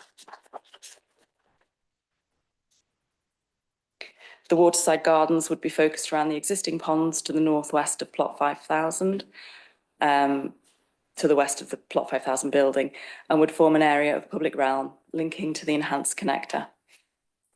This space would comprise soft landscaping, seating areas and visitor cycle parking. 350 linear metres of the connector would be provided as part of this proposal, delivering an enhancement and extension to the existing disjointed cycle and pedestrian link through the park. The connector would extend from the southern boundary of Arc Oxford South, adjacent to the Eastern Bypass underpass, up to the John Smith Drive roundabout, immediately northwest of plot 5000. The connector would create a gateway to Arc Oxford from the future Cowley Branch Line station, which is adjacent to Tesco, and guide pedestrians and cyclists through the entire site on a legible and suitably activated route.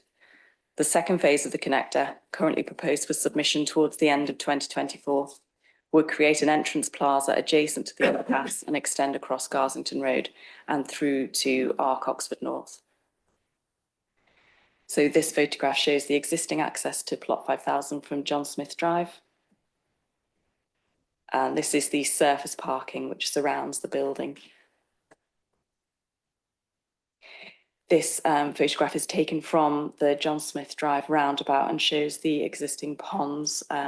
These walls would be removed so that it's it's all flat and a fully accessible area of public realm. You can see plot 5,000 here and plot 5,700 here.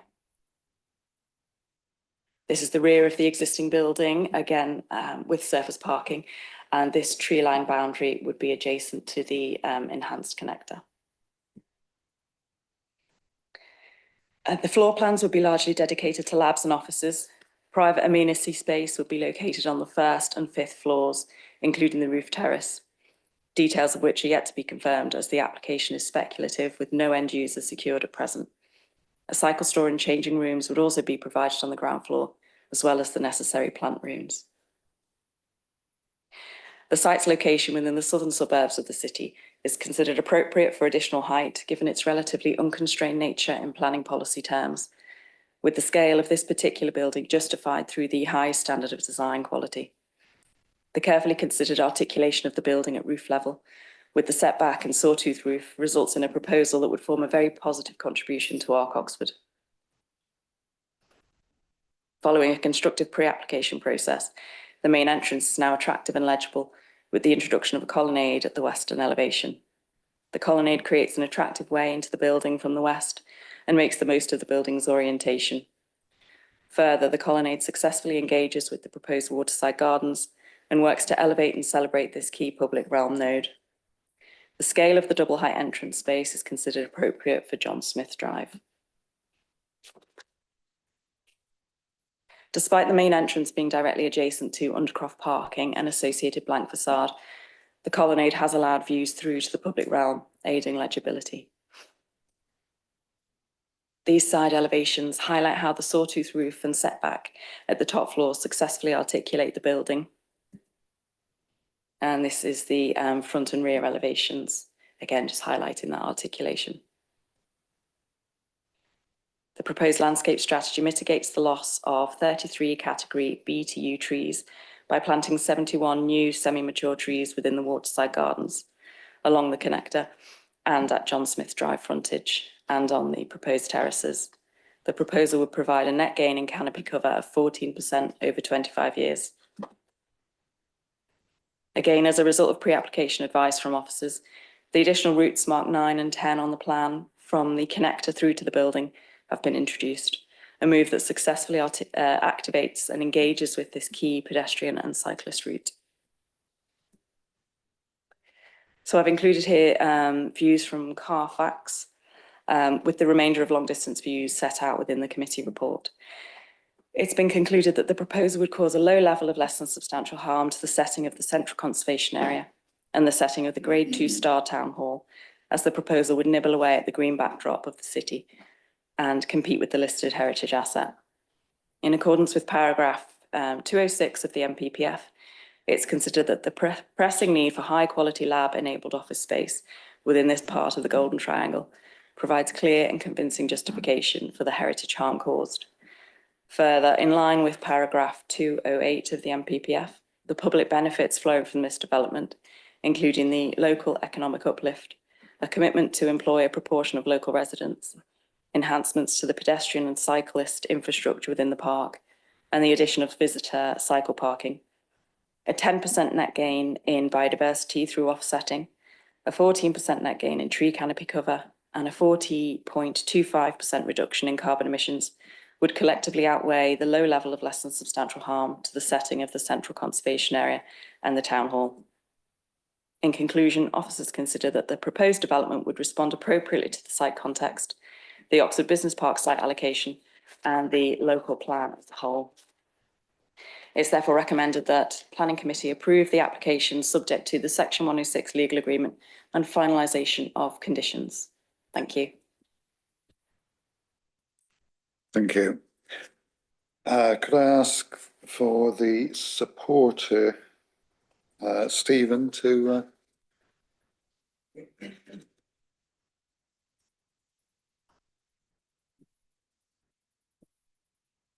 Chair, thank you. I'm Stephen Sensical. could I just remind you, you have 5 minutes. Yes, Chair, thank you. I'm Stephen Sensical, Head of Planning and Development at Carter Jonas. I act for the applicant, Arc Oxford. Given the comprehensive and positive report from Jennifer, I'm not proposing to read a prepared script, as it were, but A, to commend the application to members in line with the recommendation. B, to say that this is part of the process of ART redeveloping the old business park and bringing it into 21st century. We had an application approved by this committee back in May. That's about to start on site for a new building in the next few days. This is the second iteration of the redevelopment of the site. There's another application coming in after this one for consideration tonight. This particular scheme is very exciting in that, as Jennifer says, it starts to deliver what we're calling the connector, which is a cycle and pedestrian route, a public cycle and pedestrian route through the site, which links through under the bypass to the proposed Cowley Branch Line station, which would sit adjacent to the current Tesco. So exciting in that respect. It delivers public realm, as Jennifer said, with the water garden at the front of the scheme. And I think it is important to say that this was the most collaborative scheme. I mean, we had several iterations, several discussions around the scheme design, and there was a eureka moment when Jennifer and colleagues pushed back on that western elevation and where the access should be, which I think has resulted, we all agree, in a much better scheme than one we started out with. So thank you for that, Jennifer and colleagues, because it was truly collaborative. So they're all the positives about this scheme. Jennifer mentioned in her oral presentation the proposal to include the Thames Water condition, I'll call it. We are concerned about that. We understand why it's being imposed. We are concerned about it. I am concerned about our and other developers' ability to actually deliver new buildings, because it's going to be hard to justify starting development when we don't know when that work is going to be finished. And I am slightly concerned in that the way the conditions drafted, there's no real incentive on Thames Water. I think this is a wider point, but I think that developers and the council need to try and work, again, collaboratively, to find a way to put additional pressure on Thames Water to deliver this, which is a statutory obligation on their part, to deliver this upgrade as soon as they possibly can. And I'd like to say on behalf of ART that we will work with you as best we can to help to achieve that in the best way that we all can, working together. That's all I'll say. If you have any questions, very, very happy to answer them. Thank you. Could you turn the microphone on? Thank you. Okay, so I'll open the meeting up for questions from councillors. Councillor Hollingsworth. See, I've had a breather now, I'm coming back. 3 questions. Question 1, when the Cowley Branch Line condition kicks in, and I think it's 30 or so spaces being removed, is it identified which those spaces are and how they will be removed? Because if they're removed with a couple of cones, they're not going to stay removed for very long. And other applications on other business parks, we've sought a rather more permanent removal, like converting the building in the car park into a building and so on. That was question number 1. Question number 2, the peculiar kind of tail attached to the application site, which is the existing cycle route.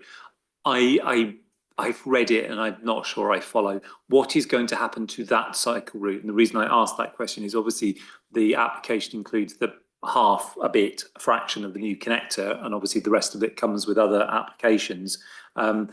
Is the existing substandard route going to be cut off as a result of this application, pending the arrival of the next one? Was the question on that. And then the final question, no, it's not. It's more of a comment about the Grampian or not Grampianness of the Thames Water. It is better than a straight Grampian condition, is it not? Question to officers.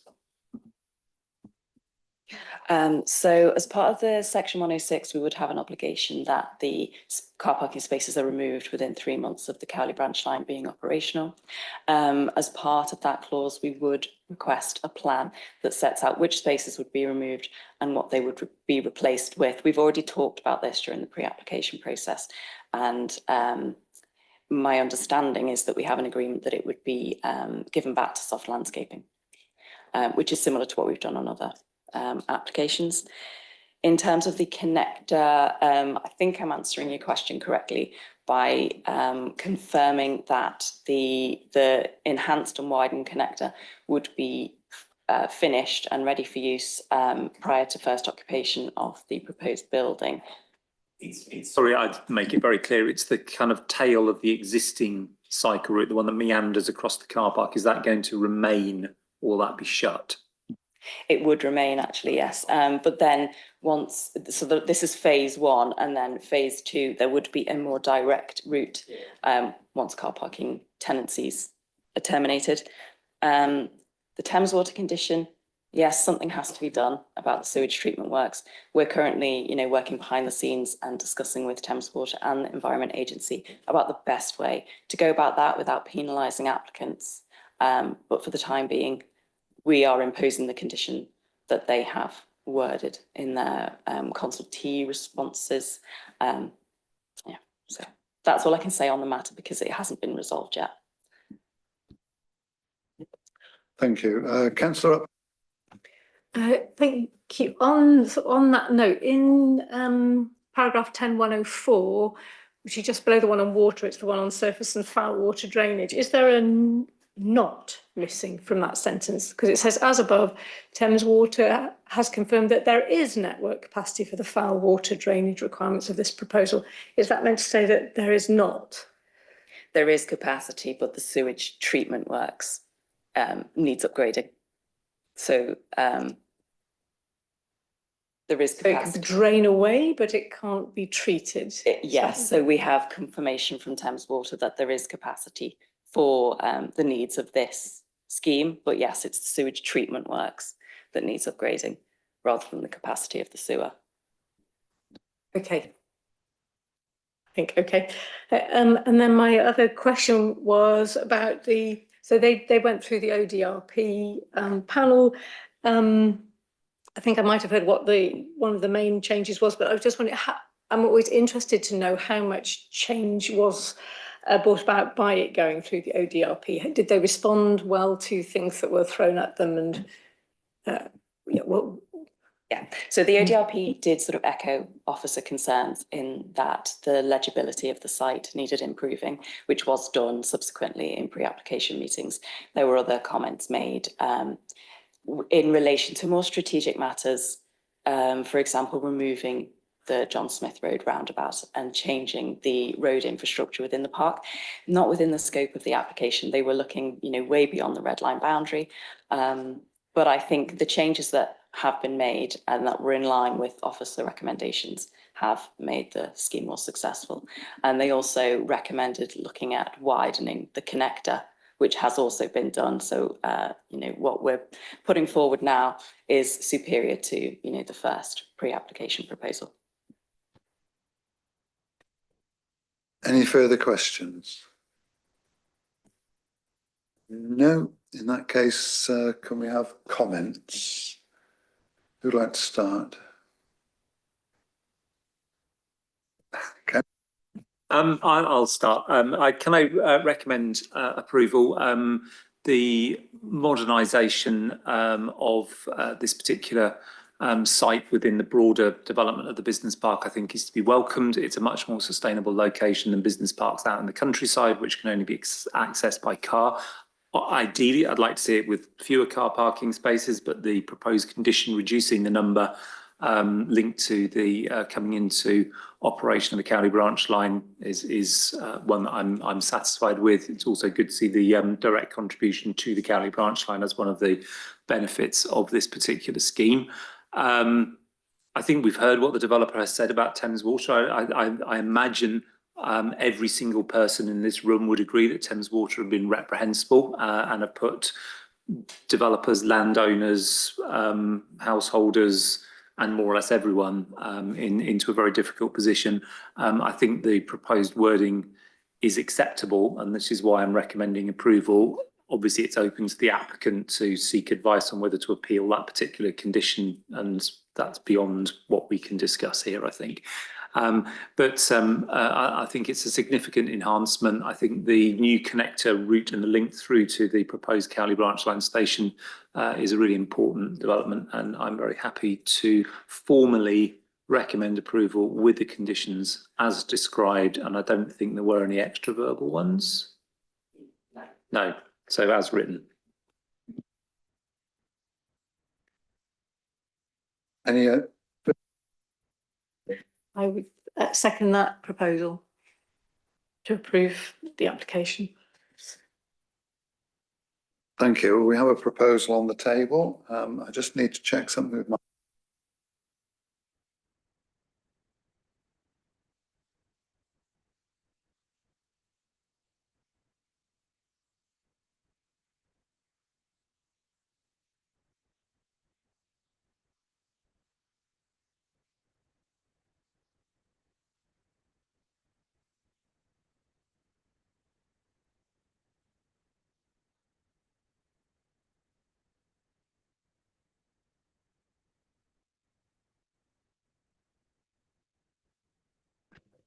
Could I just confirm, Councillor Hollingsworth, that you're happy to add the condition regarding Thames Water to the proposed acceptance? Sorry, I thought it was already in. Was it not in? Yes. Oh, sorry, it was a verbal one. Yes, verbal one. Oh, sorry. So when I said checking that it was verbal, you said no, but now you said yes. Sorry, I thought you said, are there any more verbal? No, all right. Yes, sorry. To clarify, the verbally described Thames Water condition using the wording as described, which is identical to the wording which was on the Beaver House one, I believe. Yeah. Thank you. Yes, sorry. My mistake. Thank you. So what we're voting on is to accept the officer's recommendation with the addition of the Thames Water condition as outlined by the officer. All those in favour? I think that's unanimous. So the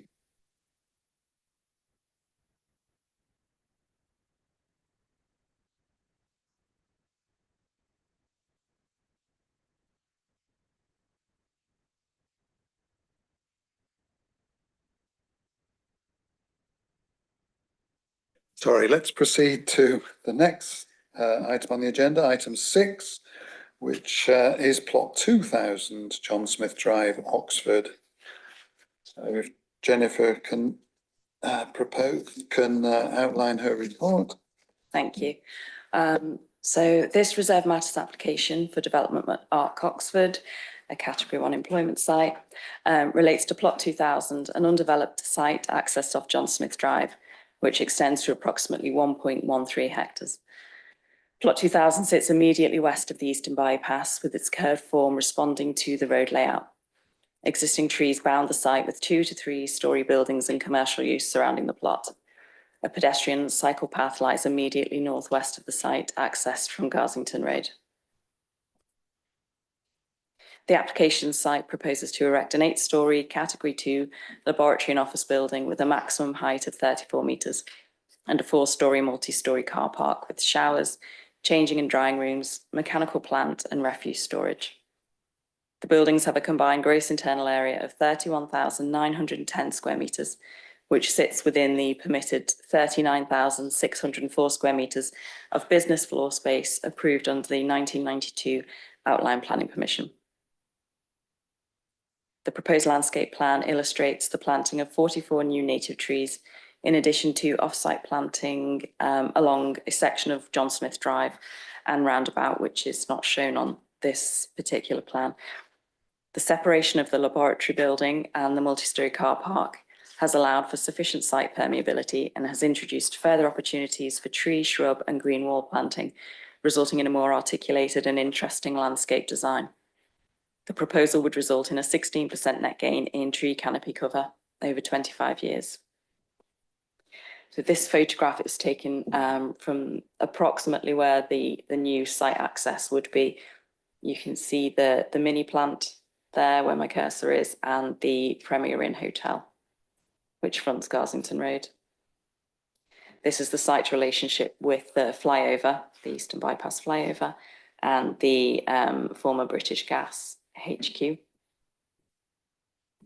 This is the cycle and footpath that runs adjacent to the northwest boundary of the site.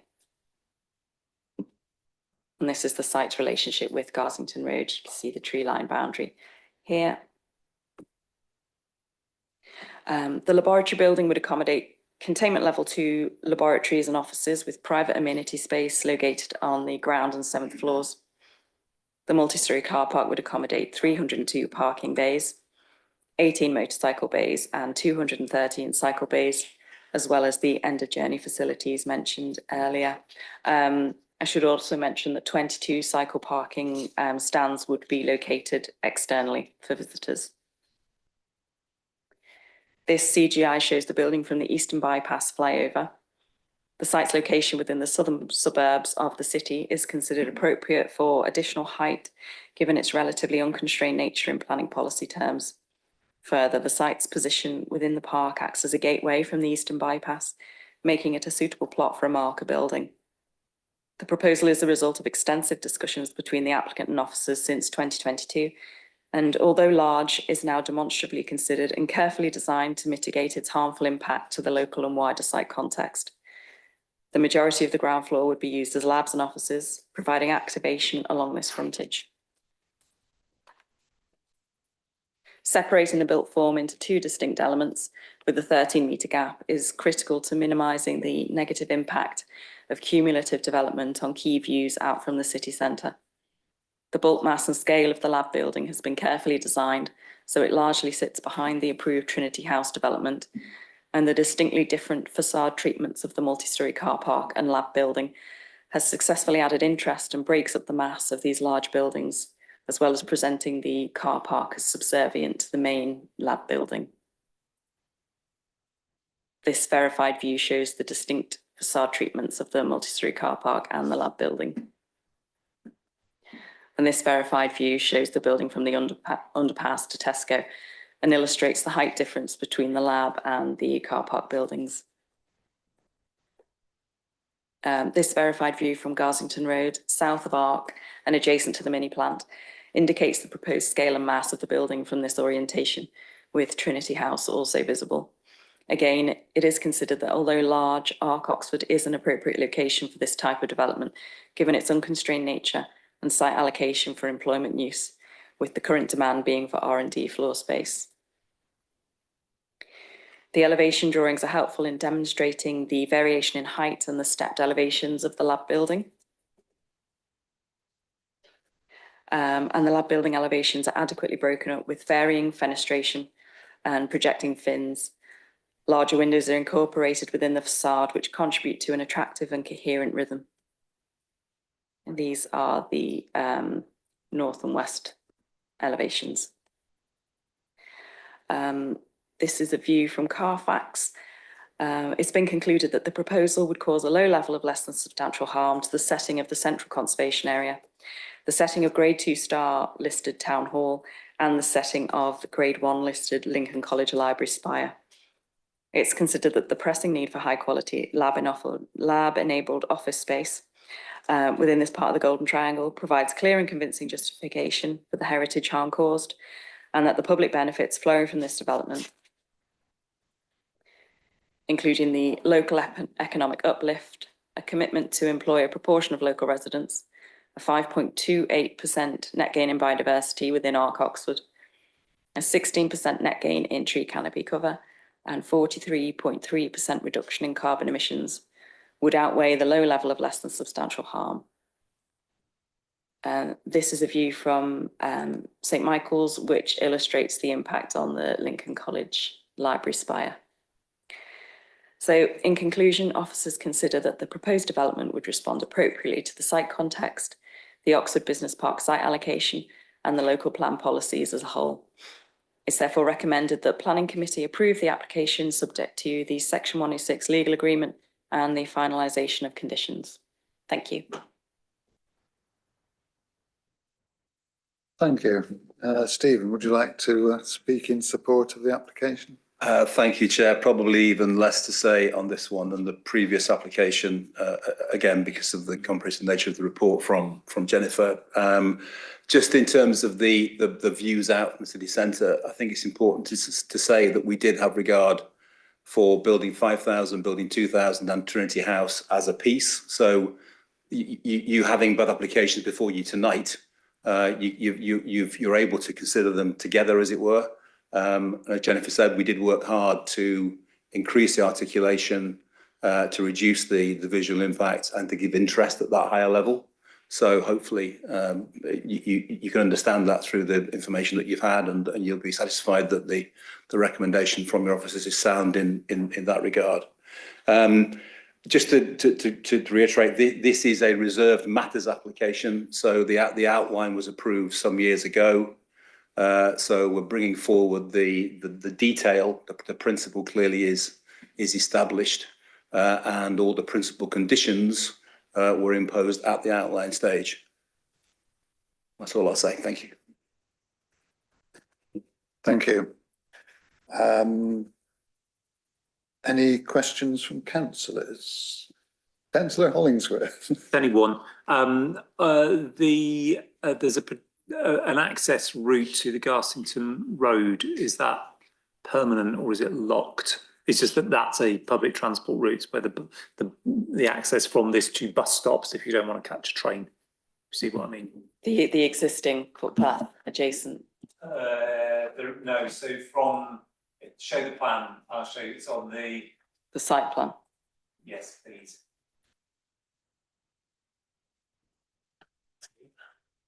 There, or no, that's on there. So top left, no, the one in colour. Pause, that one.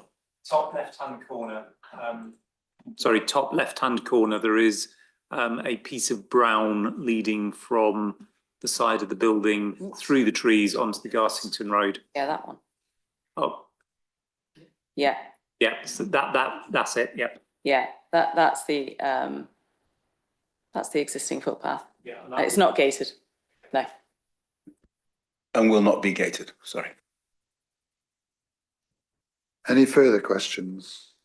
Councillor Upton and then Councillor Smoten. I should probably know the answer to this one, but I understand we can't ask for SIL. We can't because this was the original permission was given before we had introduced SIL. But we can't ask for a contribution to anything else. For example, the Cowley branch line. Is there? I presume there's a legal reason that we can't do that. Yes, so in terms of sort of highway improvement, financial contributions, that time has passed, and it was established when the impacts of the proposal were established when the outline was permitted, and there is no Cowley branch line contribution with this application. Councillor Smoten. Can we just clarify, what, if any, impact does the expiry of the outline planning permission have? Is that essentially treated as if it hadn't expired due to this being submitted in November 22? I'm really sorry, I was clarifying one of Andrew's questions. Can you start your question again? Sorry, I didn't notice. I was just asking, what, if anything, is the impact of the expiry of the outline planning permission? The report notes it expired December 22. This application is submitted November 22, 1 month prior. Does the fact that it got in, that the submission was just before, cause us to treat it exactly as if it hadn't expired? Yes, yeah. It was submitted before, so therefore, yeah, it's under the reserved matters of the outline. Andrew. Just to say, back on the question from Councillor Upton, with this outline application, this reserved matters application, they are using up the floor space from the outline application that was considered at that point. So there's still obviously vacant plots that are on the business park that have not been developed, whereby they will have to come forward as full applications, whereby there will be SIL contributions and the ability to seek contributions from other schemes. So just to flag that, and also to bear in mind that the original outline application provided a massive suite of highway works, the flyover for one, that's there. So there was a whole suite of works that set the highway condition from the original application. But the point back to not being able to seek the contributions from this scheme because it's a reserve matters, there will be vacant plots that will come forward. You've just had one where we have been able to see the contributions for some of the further improvements. Any further questions from councillors? No. We therefore proceed to comments. Who'd like to jump in? Nobody? In that case, I'll invite somebody to propose approval. Mine are slightly frivolous, but I like the phrase, the end of journey facilities building. I've not come across that before. That's great. So that's where you can park your bike, have a shower, park your car, whatever. Yeah.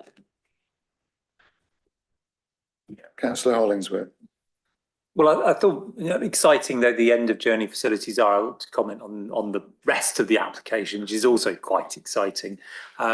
I mean, it's quite interesting seeing in the planning officer's report the evolution which must have gone on, because the reduction of height from 61 metres to 34 metres has gone unremarked so far. That must have been an interesting day in planning HQ, that particular negotiation. It is interesting that the floor space actually didn't change by anything like that amount. So I mean, it's a site that's been waiting for a building for 32 years since the original application. So you could say it's somewhat overdue. It's a really important site, just as the one we were talking about earlier, Beaver House, is important in the city centre.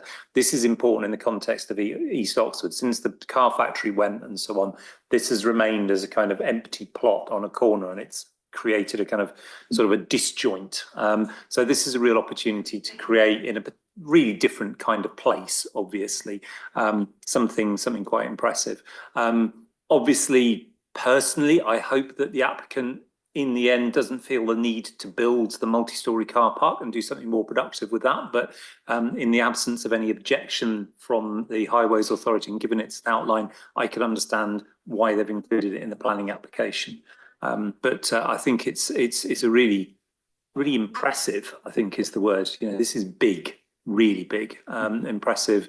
You know, 1,000 new jobs. You know, bearing in mind the whole reason for the original outline and application was to replace the 35,000 jobs that were lost when the Cowley Works nearly went under in the late 80s and early 90s.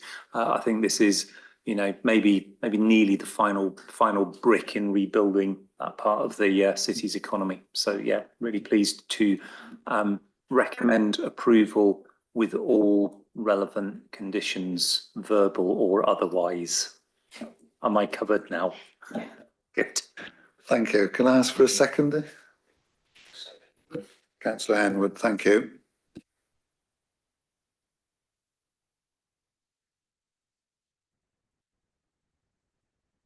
Sorry. We have before us a proposal to accept the officer's recommendation. So all those in favour?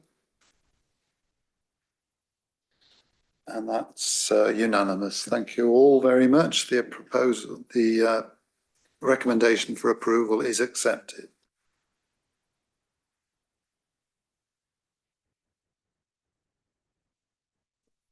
Thank you. Now we'll pass on to item 7, which is an application from a member of council staff, I believe, which is why it's here at the committee, for some works at 145 Howard Street, Oxford. So if I could ask Hayley to present the officer's report. Thank you. Sure, thank you. Just bring that a little bit closer.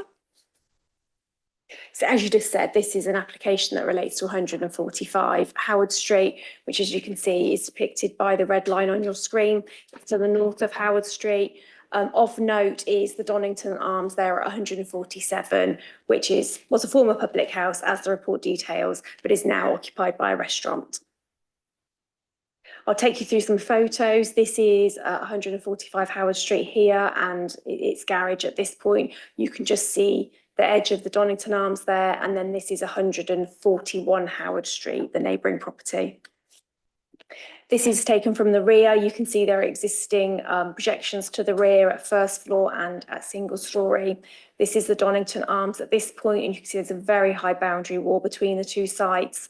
This is the rear of the garage, and then this is just out of shot is the rear of 141 Howard Street. We've got the Donington Arms again, that high brick wall that I mentioned. And sorry, what I should have mentioned is that the Donington Arms is a locally listed building on the Oxford Heritage Register. Another shot of the rear here, those projections I mentioned, and you can just see there's another small projection there. Again, you can see the relationship with the neighbouring property here in the rear of the garage. And you can also see that the neighbouring property has been heavily extended. Again, you can see that in this shot here at single story level. Just a photograph of the rear garden there, and you can see the rear of properties on Silver Road adjacent. This is just putting the site in its context with the Donington Arms from the front on Howard Street. And then this is from Silver Road to the side, as we've got the Donington Arms, and we're just showing you this for context because this is the roof space of the property there. So these are the existing elevations, I won't dwell on them because I've taken you through the photographs, the existing floor plans and roof plan. And then this is the proposed block plan. The additions to the property are shown in beige there. Essentially, we've got a 2-story side extension and a part 2-story rear extension. And there's also, the roof is going to be raised slightly with a dormer window and some roof lights and solar panels to the front. So just taking you through that, this is the front elevation to the left-hand side. This is the new 2-story side extension I mentioned. Slight raising of the roof with the roof lights and the solar panel there. This existing bay window to the front, the fenestration is just going to be updated on that.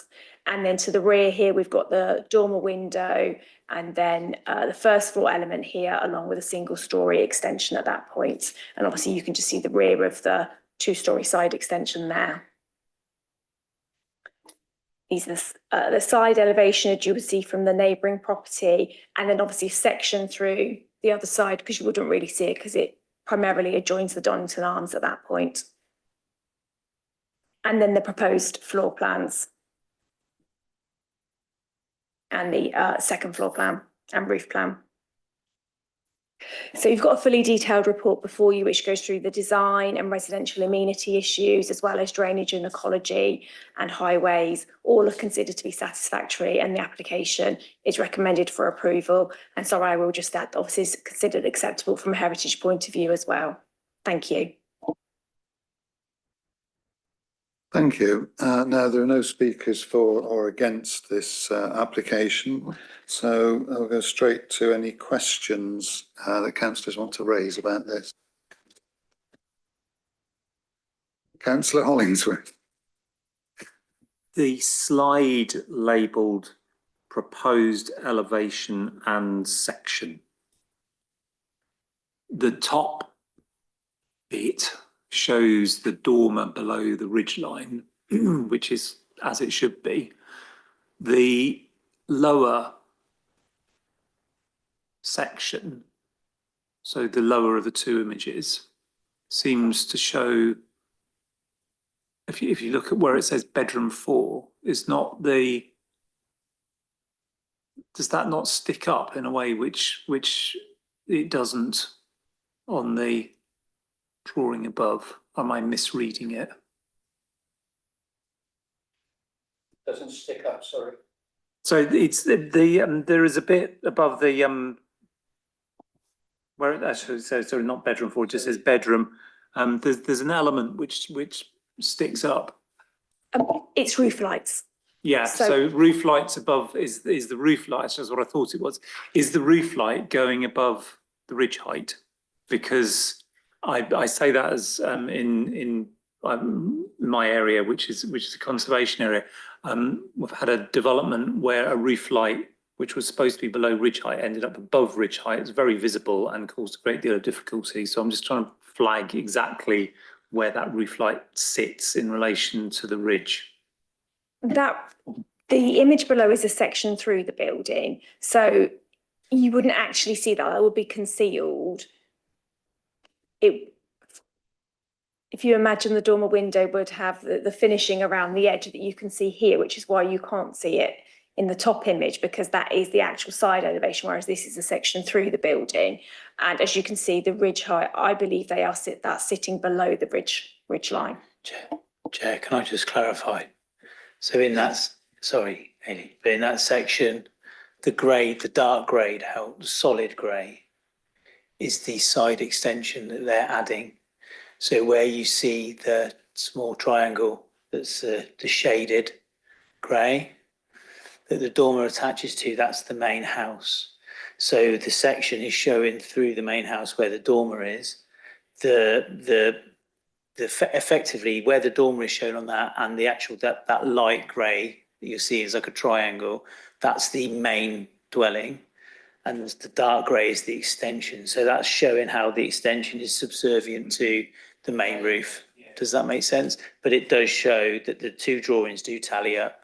Yeah, it's the drawing underneath, it's the section, and obviously it's spun round 180 degrees, so the section's going the other way, which makes it slightly difficult.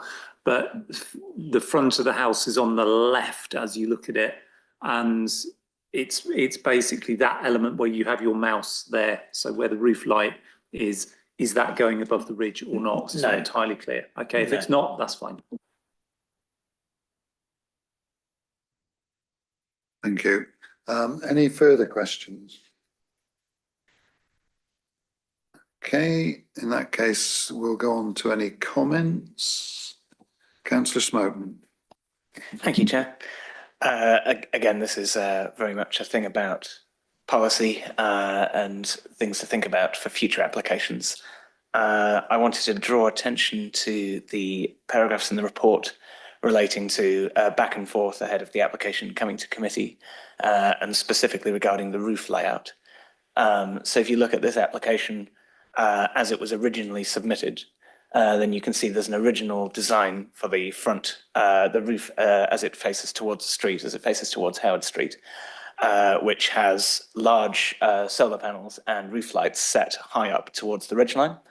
And the report then describes that this was criticised as being unbalanced and cluttered, and consequently not constituting a high quality design per DH1, and was therefore bounced back to the applicant, who then came back with a revised design which roughly halves the size of the solar cells on that element of the roof that has the roof lights, and moves the roof lights a little bit further down. So the version you can see on the slide here is the revised version. And if you look on the planning website, you'll be able to see the pre-revision version where those solar cells on the right side are the same size as the solar cells on the left side, and the roof lights are set further up.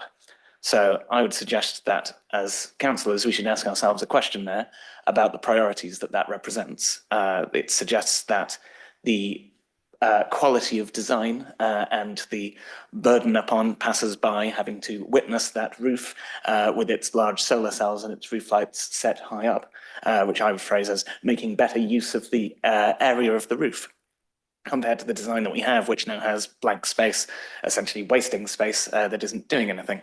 And in exchange for that, what we've got is maybe minus a third or so. It's tough to estimate from panel area from these drawings, but minus a third green electricity generation, something like that. So I would question our priorities in asking for that change. I rather wish that the applicant had stuck to their guns and just asked for the original design to come to committee so that I could have argued in its favour.